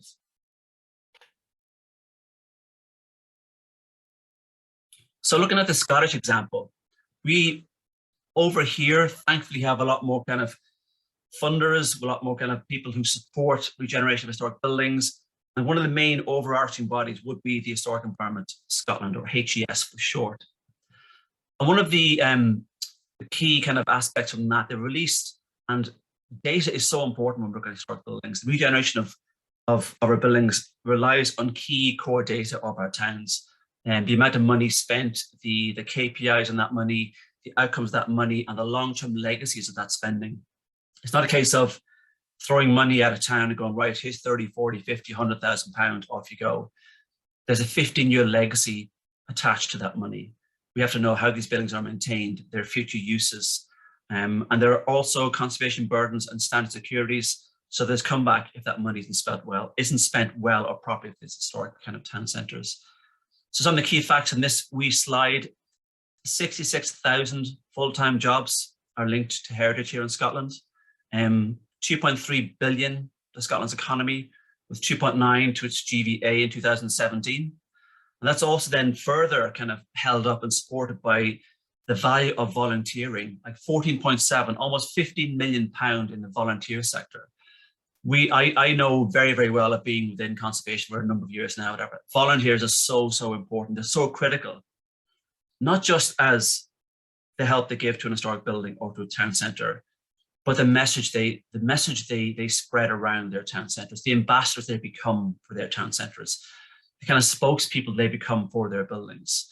And they are prepared, like people here today, to put their head above the parapet and say, you know what? Why is my town this way? Why is my village this way? Why is my city this way? Why is this building derelict and it's not good enough? And demand a response from those, dare I say, in local authorities or higher authorities or funders or other kind of stakeholders that may have vested interest in our buildings. But also nowadays, we're all kind of within this lockdown scenario. Well-being is so important, and how much well-being and placemaking is kind of withheld within those historic sites, with those historic places. As a wee stat there, like 89% of adults strongly agreed that it is important to me that heritage buildings, monuments and places are well looked after. And we're not just talking about the grade A buildings or your GPOs as such, or your kind of key buildings of our towns, villages and cities. We're talking about our historic heritage core of our towns and villages, places where we want to engage with, which gives us a sense of purpose, a sense of identity, which is so critical. And also with COP26, just after leaving Glasgow this past couple of weeks, 1/5 of all dwellings are almost 100 years old here in Scotland. So the embodied carbon within those buildings is irreplaceable. So reuse and maintenance of this existing building stock supports reducing carbon emissions and mitigating the effects of climate change. And that's from BEFS, and they're a body called the Built Environment Forum of Scotland, but I'll get onto those in a little bit. So I'm going to go on to what's called a Conservation Area Regeneration Scheme, or CARS for short. I ran one of these schemes up in Aberdeen for about 2 years, and it does exactly what it says on the tin. It conserves and regenerates a conservation area of a village, town or city. And so it's designed for direct funding of town centres all across Scotland. There's been roughly about £50 million invested from HES since 2007 to date. Currently, the programme is under review. It's under a full review for hopefully a relaunch next year. There's been over 40 car schemes all across Scotland. It's created 140 new businesses and 460 jobs in areas of high unemployment.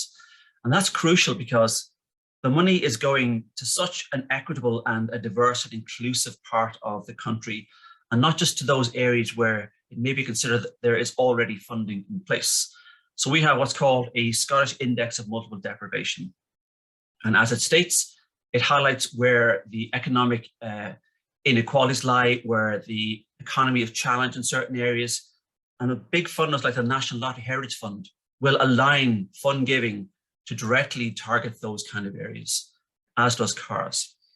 So what are the key outcomes then of CARS? We need to understand, protect, value, and to lead. And they are quite simple, but yet incredibly powerful and inclusive.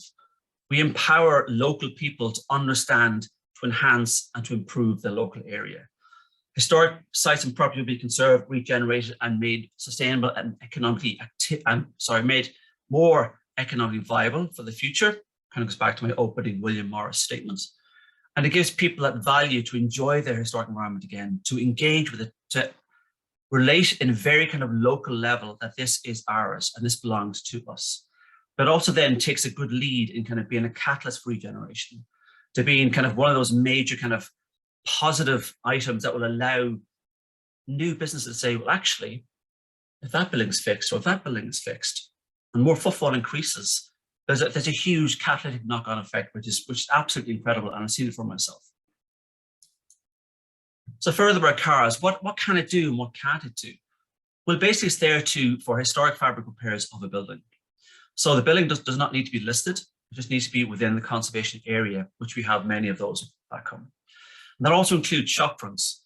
And I remember giving my very first grant in Aberdeen, and it was a shop front grant. It was a grant for, I think it was £15,000, which is not a huge amount of money, but it transformed a very dated aluminium fronted shop to a new traditional style handmade timber shop front, which garnered huge interest, great press coverage, and great local kind of, I didn't know that was here. If that shop can uplift, maybe my shop can uplift. But it engages people. It engages craftspeople and construction workers and also apprentices. And CARS can fund the training for professional people. And that would make up roughly between 5% to 10% of all of the CARS grants. For example, in Aberdeen, we had a total pot of money, which is about £2.4 million. And that was 1.1 thereabouts from HES, match funded by the local authority, but also, and importantly, £50,000 that came from the local BID in Aberdeen. So by getting that extra £50,000, we also had that buy-in of local businesses, the buy-in of the local area, the buy-in of the local traders on the local streets, who could therefore see the benefit of getting a small grant for a shop front, a small grant for roof repairs, a small grant to replace their sash and case timber windows, that kind of thing. But also then we would upskill contractors for free. We would put on free training for contractors who could come and learn how to fix, lead work, a slate roof, how to point granite, how to kind of break down the barriers of jargon, like what does ashlar mean? What does crown glass mean? What does a cast iron gutter do for my building over a plastic guttering? So we kind of upscale a lot of craftspeople. We took on 2 young apprentices in Aberdeen, but then we also would work on public realm and restoration of the public realm and street furniture of a town or a village or a city. And that all then became so inclusive. And I've got a good example here of the Selkirk CARS, which had a 1.08 million investment, which was then further complemented with private sector funding and also a town centre streetscape improvement scheme. So roughly over £2 million was given to that one town. So for example, if I was to give a grant of, say, a shop front grant, the grant would be maybe 70% or 60% of that would be grant aided. That leverages in then 30 or 40% of private funding. So for every public money, every public pound you're giving in, say 60, 70p, you're getting 30 pence back. And you multiply that by a 46 or 50 million pound grant over the course of 15 years, there's a huge uplift in our historic towns and villages all over Scotland. So it means greater pride, uplift of towns, identity, involvement of all ages and adaptive reuse of historic buildings. And again, I'll say it again, every single historic building can be saved and has a second chance. And I ran this great project up in Aberdeen. It was involving local school children, about 300, if memory serves, over 6 schools. We had the children come along, walk the town, draw shop fronts, ask questions about derelict buildings, vacant shops, vacant upper floors, and got the children to design shop fronts, to design schools, to say, what do you want in this town centre? What do you want to see on your main street? We had a range of shops, from shops where horses could go and have a sandwich. We had shops which would sell spaceships. We had shops which would have, designer shoes you could buy, all sorts of crazy ideas. But those crazy ideas were so, so important. And there's a quote there at the bottom of the screen: with thanks to a partnership approach, the project has also given children a real sense of the city's architectural heritage and how the built environment impacts in their daily lives. So these are our future decision makers. These are our future trustees. And it was so critical to include them. And that particular project went on to win a national award and also a national recognition of commendation through the RTPI planning body. So recycling, so this is basic COP on 26. I said the COP has just recently left Glasgow, and it's so ingrained and so conditioned to recycle paper, plastics, and glass, and whatever else we can recycle. We all have our green bins or our blue bins outside our doors. But why can't we recycle our buildings? Why can't recycling our buildings be as mainstream as our plastic containers or our glass bottles or our daily newspaper? You know, if there's a building that becomes derelict and it's on our streetscape, you know, there should be an incentive. Well, there should be lots of different things, but it should be mandatory to recycle our buildings. They are such a catalyst for solving many, many different problems, let alone housing, commercial, placemaking, well-being, embodied carbon, sustainability, future living, future-proofing, et cetera, et cetera. So why can't we make this the norm as opposed to, you know, it's going to be a long-winded process? And this is where the Collaborative Town Centre Health Check really comes to the fore by backing us all up with data. And we all know the phrase, or we should now, the greenest building is the building that already exists. These are not specific, these are generic Google grabbed pictures, but I just want to show you what can be the before and an after. These were derelict commercial buildings, and then they are now community spaces, residential spaces, and places where people can inhabit again and be proud of. These are in every village and town in our country, in every city in our country. There's dereliction within the city centre, in the wider environs, on the outer ring roads, and they're forgotten about, and they're a resource. And it just boils my blood that this is allowed to happen. It should not be allowed to happen.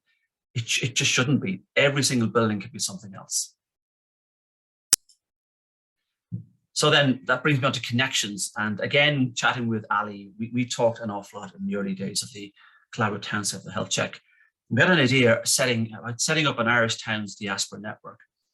And that idea fanned some flames.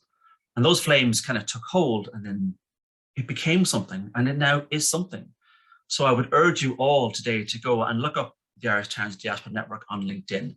Drop us a message, drop us a note, drop us an idea or something along the lines.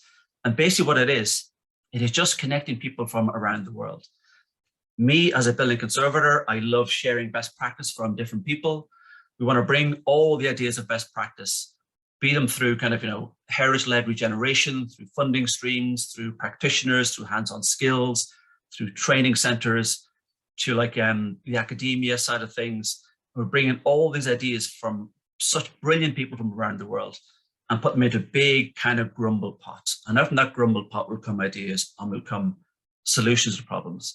So this was our first meeting we held about a month or two ago, and run by the fabulous Colin and Madeline, and obviously Ali being key in the middle there. And we hope to have something more in January, but please do reach out to us, and we hope to get this as part of the dialogue and the narrative that needs to be changed.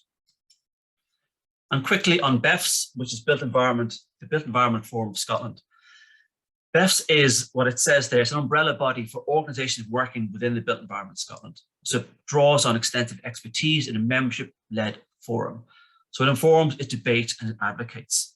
So BEFS is kind of sits atop all these other bodies involved with built heritage, forestry, water, climate, archaeology, placemaking, planning, you name it, it's under there. You know, the City Heritage Trusts, the Development Trust Association of Scotland, the funders are there, and they basically come together under this umbrella, and they discuss and they debate issues that directly impact or could impact the historic built environment of Scotland.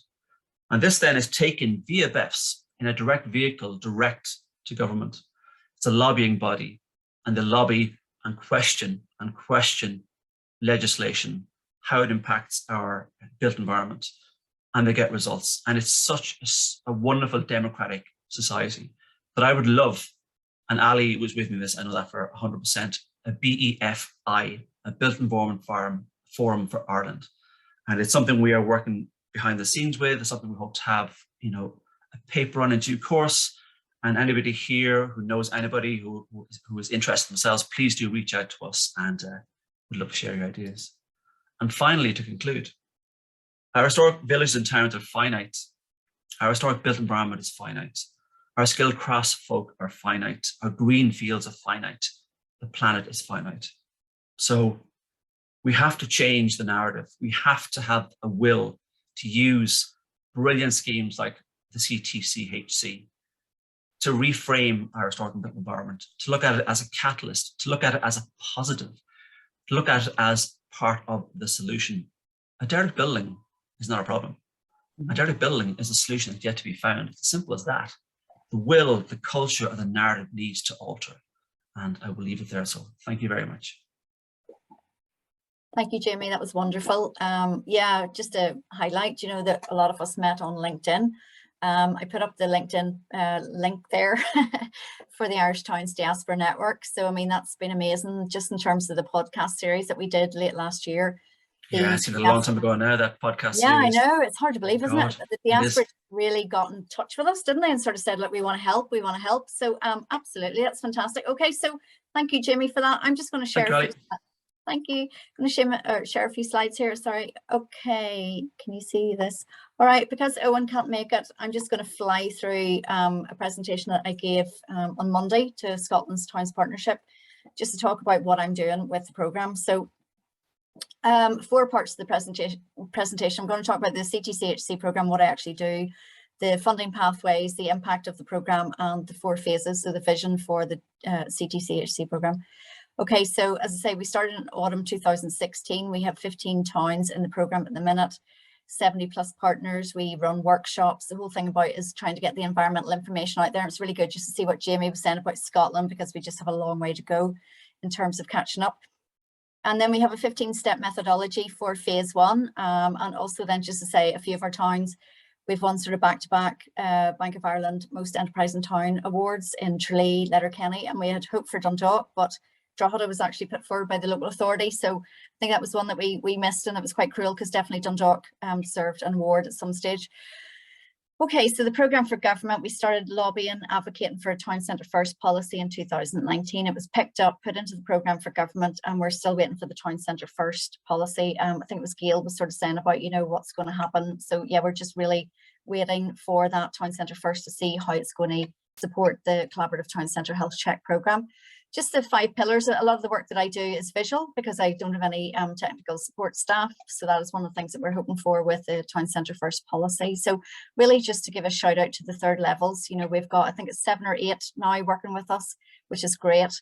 And we're north south on that as well. And also we're working through the Centre for Irish Towns and UCD, which we sponsored. So we're linking with Scotland as well. So it's just really exciting. One of the things that I had to do at the very start was to set up a land use building use classification system, building on GOAD. And then obviously what we really had to do from scratch was create the GIS colour coding. And I have to say I was quite surprised that I had to do this. I was sort of saying to the Heritage Council Board that I was quite shocked that this didn't exist in the country, but it does now through the Ctchc programme. So basically all the towns use the same methodology. We can compare and contrast, and that's the beauty of being able to have the different towns talk about their ground floor commercial vacancy levels, because we all know we've used the same methodology. So it's been a lot of work, but I mean, it's really, really worthwhile. And that's the beauty of working at a programme level and not doing these projects in an ad hoc way. We are getting those synergies that I don't think you get if you do it. And, you know, we are really trying to build those teams in a collaborative way with the universities and the ITs. Okay, so basically the first workshop that I ran had 70 people at it. And then the second workshop, 130 people turned up. So yeah, it's just hard for one person to manage all of this. So really I had to try and sort of think of how would we do the strands. So as Martin said in his talk, you know, Brexit was coming over the horizon. So we set up a border towns network, and then this is pre-COVID. So some of the towns along the west really needed some support.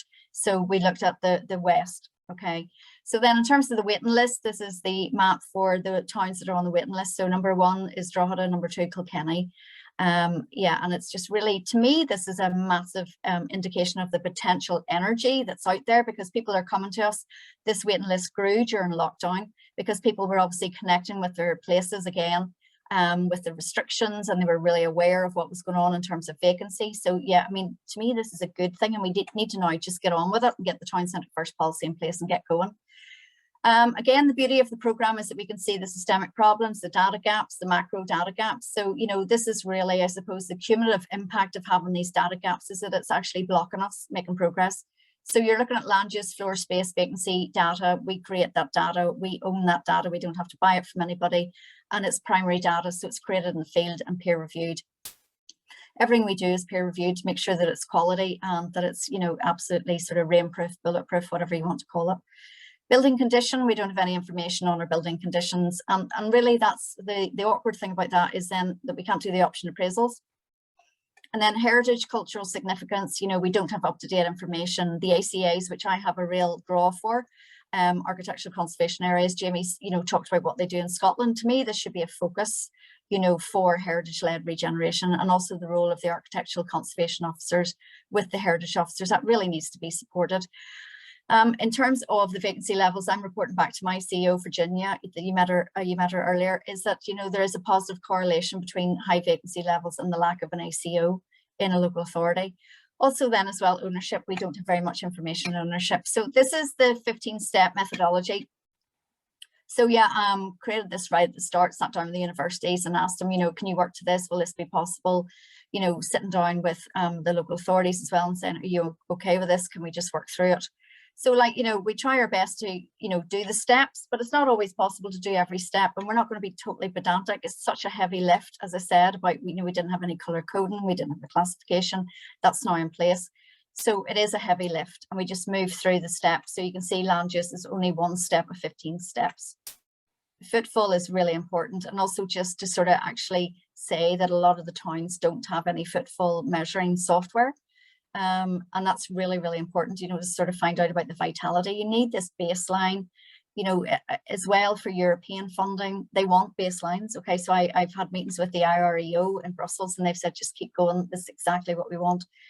As the previous speaker said, we do business surveys, we do consumer surveys, we look at ownership. Amri's working trying to get the whole ownership map on Tipperary. Martin, from discussions and meetings with Martin, we find that there's a really rich tapestry of ownership. So the ground floor might be owned by a different family to the upper floors. The backlands might be somebody else again. Then step 9 is transport and parking, accessibility, environmental quality, air and noise. As the speakers have already said, like, it's really, really important. Some of these towns are being absolutely choked with traffic. And then in terms of report writing.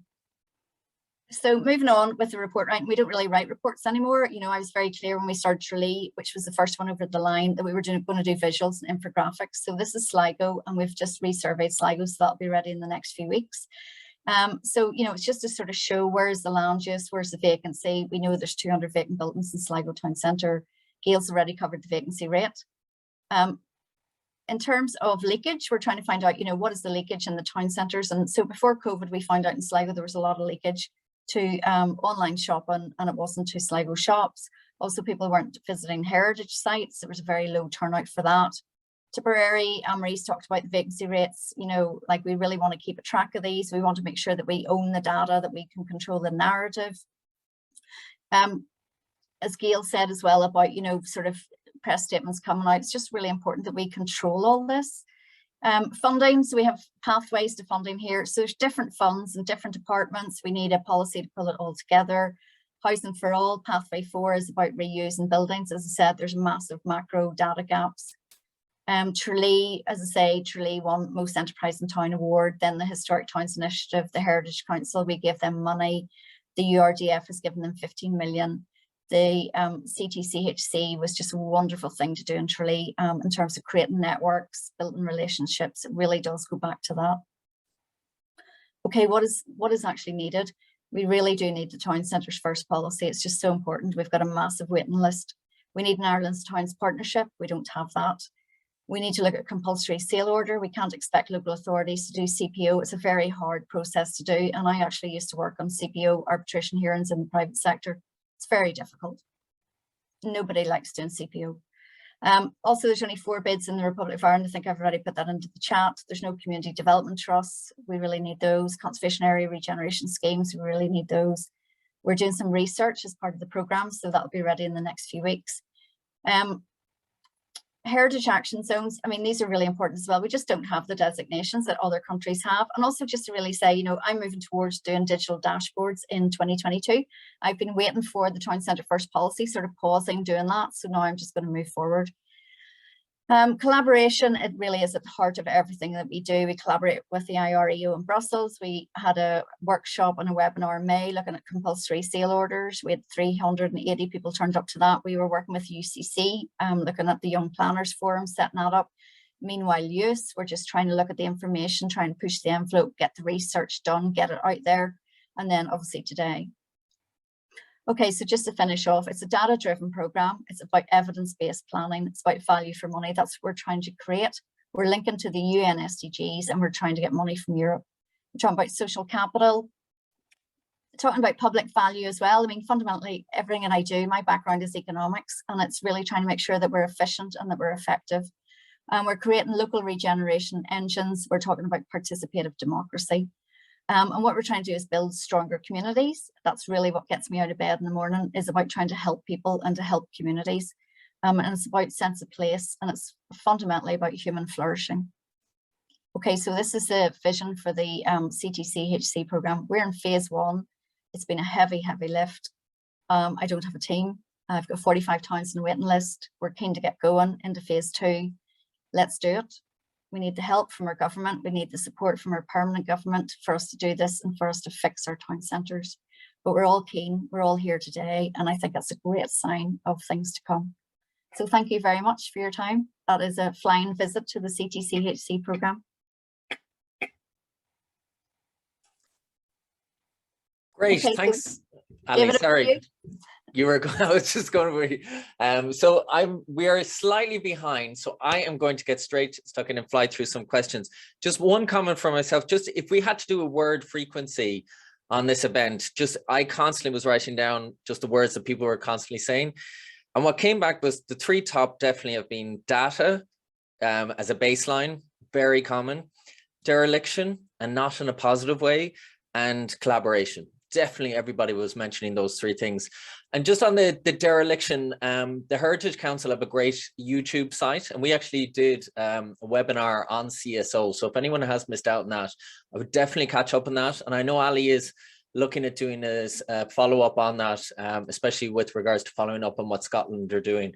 So do check it out. It's really insightful as to what other countries are doing. So straight to the questions. A couple of questions. So a couple of people are asking, how do you get onto the Ctchc program? So as Ali stated, there's 45 people on the waiting list, but I'm sure, Ali, I direct that to you, that people can contact you directly if they have interest. Yeah, absolutely. And I mean, right to the Department of Housing, because they're in charge of the Town Centre First policy. So they're drafting that at the minute. So I'm just updating the map as the towns come in. Great, fantastic. And then this is a repetitive question, so I'm going to try and summarize everyone's questions in one, and I'm going to approach this. I know, Martin, you commented on it, but to Gail, yourself. So there were a lot of comments were talking about the barriers to overhead shop living in town centres. And I know Martin might follow up with what they did there in Dundalk, but what do you think are the barriers to this whole drive towards over retail living? Sorry, what are you asking? As in, why aren't there more people living over stores? Yes, Because what's the barriers? Okay, so I was of that generation where we had that donut. Is we moved out, because when you grow up and the streets of your town are your backyard, you think the grass is always greener and all you want is a little piece of a garden. And that was, my parents said, oh my God, we'll have a house and a garden, and we'll walk too. And they initially converted above the shop into apartments, self-contained apartments. And over the years that has morphed into second floor storage area and third floor are apartments. So when we walk our streets, and it's always really an interesting exercise to do, is to walk your town at night and see what second story lights are on. Because if there's lights on at night, you got to start to get a read of what's happening. So a lot of our second stories are service area for the business below, storage area, or have morphed into, like on Castle Street, which is a very, very busy street. On the second floor, a company with 40 accountants moved in, but because you don't see them and they don't have a door onto the front street, well, they do have a door onto the front street, but they're not a walk-in. You actually don't know that level of activity, which is very good for the footfall and the businesses on that street, but you don't see it. So change of use. So when we did the exercise on our health check report, our space is actually in the building, is the backlands, are the gardens, the old gardens behind the properties is where the space is, not necessarily on the second store. And trust me, it isn't as simple to say, oh, well, why doesn't the building owner or the business owner just convert the second story and bring it back into use? If it was that easy, it would have been done. So we need to get as I said to you, it's multi-layered. And I also have a real difficulty with the tyranny of time, because for a lot of our buildings, particularly in our core, the entrance that was the access to the second and third floors at the side has been absorbed into the shop front. So that, and fire and health and safety. And I think a lot of the common threads, even in the comment section and in the questions, a lot of people are talking about building regulations, fire access, disability access, change of use, etc. And I completely agree. Martin, if you wouldn't mind briefly, just what Dundalk did.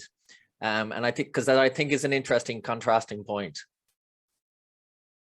Yeah, just, I do agree with everything Gail has sort of said there, but I suppose over the last 3 years, Gail, you'll be familiar with Clonbrassil Street and Church Street, and so you, Ali. We've had up to 60. We've got applications coming in. Naturally, I think we had one developer who has transformed 70,000 square foot between retail and overhead into apartments. Out of that, he has 23 complete. He will have 23 of those complete by March 2022. So across the road, we've another application in for 8 apartments. If you go two shops up, we have another application in for 4 apartments. So on that side of Guineas, or which would have been Deary's, if you've gone up Clonbrassil Street on the left-hand side, we had a lot of dereliction there. Every single property has turned over since the redevelopment of Clonbrassil Street and St. Nicholas's Quarter on that side. We've now only got one vacant property, which would be the old Joanna Woods, which is a large property, and the problem there is that the deeds have been lost. But ultimately, it's been a natural sort of progression for us. The biggest problem been fed back from most of the guys taking the chance is that they've done everything without zero support. It's been very difficult even with the local authority, fire officers, but these guys have proceeded anyway because they do see value. The one good point that I would put out there is out of the 60 that are due to be sort of, well, most of them are in operation, only 13 of them are social housing. I don't mean to sound bad, but that's at the top end of the actual town. The majority of everything else is all high paid, highly skilled people working in Wuxi and PayPal. We've become a very cosmopolitan town centre, and these are people that actually are used to living on second story buildings, and that's where they want to be. They don't want to have to buy a car. They just want to be able to walk to the shops.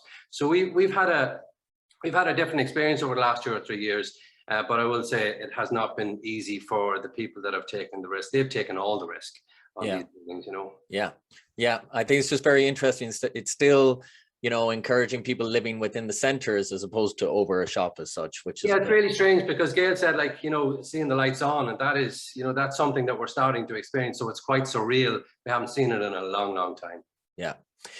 Jamie, one point here now, I'm making an assumption. So there's the Cathedral Quarter in Letterkenny, and there was the Mid-Steeple Quarter Association in Dumfries, where it's very much a town that's run by salaried staff. And this is kind of following up with Amri's point. I think, is that something that you could see, as opposed to bids, something that could be as an alternative to Irish towns? Yes, I do. I mean, in Scotland, we're very lucky. We do have the Development Trust Association of Scotland, DTAS, over here. But we also have the National Lottery Heritage Fund, which is a major player when it comes to our historic built environment. In terms of funding actual positions, funding project officers. So the project officer will come in, somebody usually with a conservation knowledge and or background, and then assist the communities in doing the correct approach, to take the correct approach to historic quarters and historic buildings. Like, for example, going back to cars, or like the heritage action zones, or the townscape heritage initiatives, those kind of things. They run by conservation people. They run by people who are IHBC, accreditation behind them with master's programs. So that's where DTAS here, and DTAS have a great online toolkit. You can join as a basic member, something like £30 or £40 a year, or a full member takes about £100 a year with DTAS. And then also the likes of the Heritage Trust Network, HTN. We have AHF, all these lovely acronyms for funders, Architectural Heritage Fund, who will help local community groups, very small community groups, however, and I mentored groups all over Scotland for a number of years who want to realise a derelict building as a community asset. And I would help them get that first £1,000, £2,000, £5,000 grant for feasibility, for options appraisals, to get a report done by a conservation surveyor, by a conservation engineer. So they then know exactly the path to take, and it's quite a clear path to take. And DTAS and HTN are fantastic because they do have access to several groups all over Scotland. So whatever problem you're going to face, it's already been faced. And if it's already been faced, it's already been solved. So there's a great incentive to go and do it. There's no like, oh, here are the barriers, here are the barriers, here are the barriers. Like, well, they've done it over there, they've done it in Ayr, they've done it in Paisley, they've done it over in Dumfries, they've done it in, Crieff or whatever it is. So there's an incentive there to do it because the wins are quite clear. Yeah. And again, the mid-steeple quarter example is actually representative, is on that CSO webinar we thought of chat about again. It's amazing model that they're doing over there. Maybe this is one you can take, Ali. Question in there. So how do we retain the soul and heritage of rural town centres in the face of smart compact, i.e. high-rise growth policy of the national planning framework? Okay, well, I think, it's all about baselines. And as I said, in the macro data gaps, we don't have enough information on the heritage and cultural significance. So a lot of our ACAs were designated pre the Aarhus Convention, which is all about public participation. So, fundamentally, I think there needs to be a drive towards looking at what is heritage and what does it mean to communities and civic leaders. And, until we know that, because it can't just be a one-way street, it has to be, informed. It has to be, as I say, when I'm saying in my slides about participation. So, I mean, that to me is the exciting thing. And really that gap needs to be filled as quickly as possible, because otherwise we're going to lose a piece of our history, a piece of our heritage, and not be able to take it forward. Yeah, absolutely. Yeah. One other just comment that I will make, and I'll throw this open, I think could be possibly yourself, Jamie. It was an interesting comment made that Andrew Potts of ICOMOS, which is International Council on Monuments and Sites, who was at the COP26, showed that existing buildings are not currently included in carbon calculators of financial institutes. Is this something that SPAB might lobby for? I think so, yeah, and it also kind of links back to, I think, another point made about VAT on historic buildings. Yeah. So, to do the kind of to restore an historic building or conserve an historic building, you're already hit with a 20% VAT rate, whereas new build at 0, or you can claim the VAT back. So it's not just SKB, we have the IHBC, the Institute of Historic Buildings, I've forgotten what it stands for. You've got the IHBC, you've got the RTPI, you've got like SPAB, BEFs, all lobbying to try to at least bring down the VAT rate for 5%. And Historic England have done a great study recently on the embodied carbon within buildings. And it's data driven. The SPAB is doing research, has a research over many, many years about the carbon savings of buildings and the carbon properties of using proper lime mortars for traditional builds, etc. When you look at the life cycle of a building, life cycle of a new build, 35, 45 years. And I'm currently at a tenement, which is 130 years old, and it's doing absolutely fine. Yeah. It's about that knowledge of the correct approach and understanding. So yes, I think there is a problem if people are not including embodied carbon within calculations, because it is critical, particularly now with climate change to the fore. Brilliant.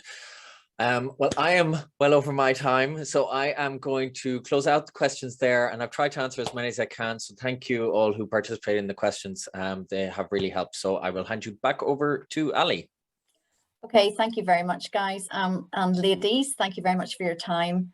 It's just been amazing to listen to all the presentations and just to see the energy and the enthusiasm. It really does give me hope and emboldens me for the future.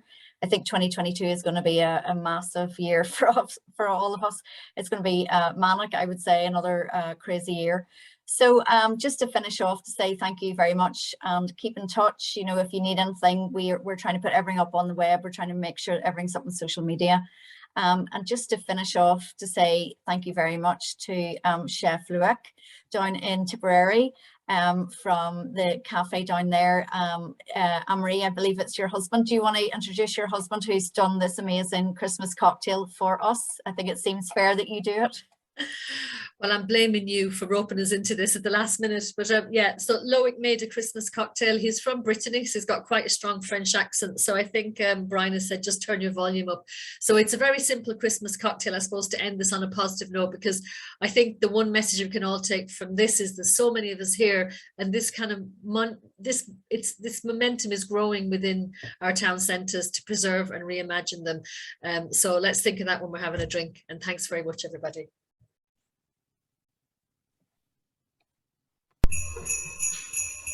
Hi, welcome everyone. So we're in the French Quarter Cafe here in Ctchc town, and for the end of the year and Christmas and New Year's Eve, so we're gonna do a quick cocktail. So it's vodka, champagne, and raspberry. So we're gonna start to ice our glass. So take any glass you have, lemon juice, castor sugar. So gently keep the tip of your glass in the lemon juice. And gently in the sugar. You can see.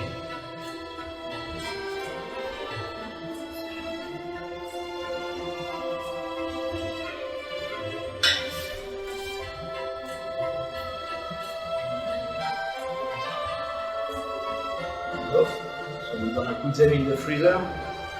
So now we have our glass in the freezer. So we're gonna start with fresh raspberry. About 100 grams. So, and we keep some for the touch at the end. So 2 dessertspoons of castor sugar.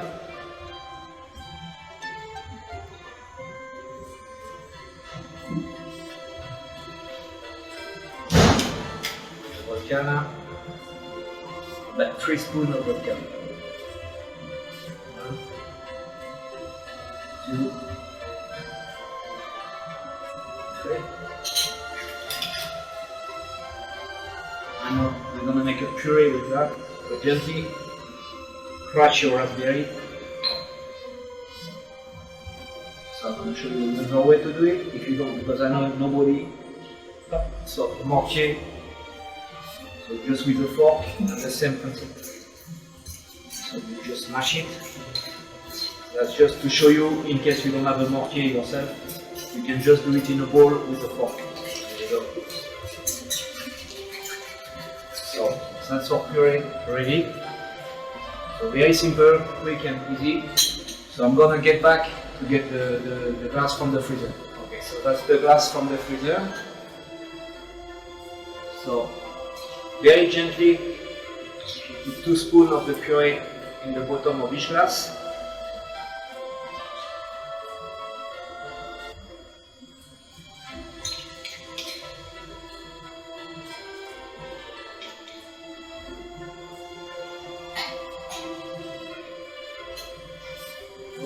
The champagne. So if you don't want to use champagne, you can use Prosecco. Any sparkling wine will do. But we're in the French Quarter, so we will use champagne. So, and that's it. Just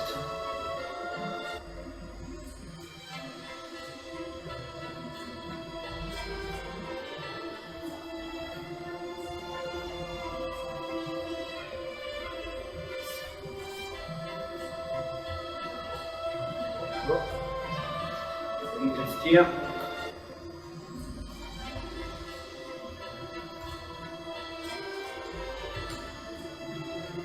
For the decoration, 1 or 2, and here we go from Ctchc.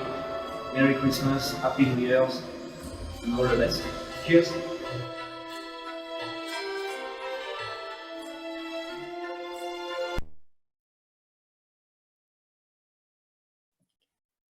Okay, folks, thank you very much. Thank you, Amri, for that lovely introduction, and cheers, everybody. See you in 2022. Cheers, everyone. Bye-bye.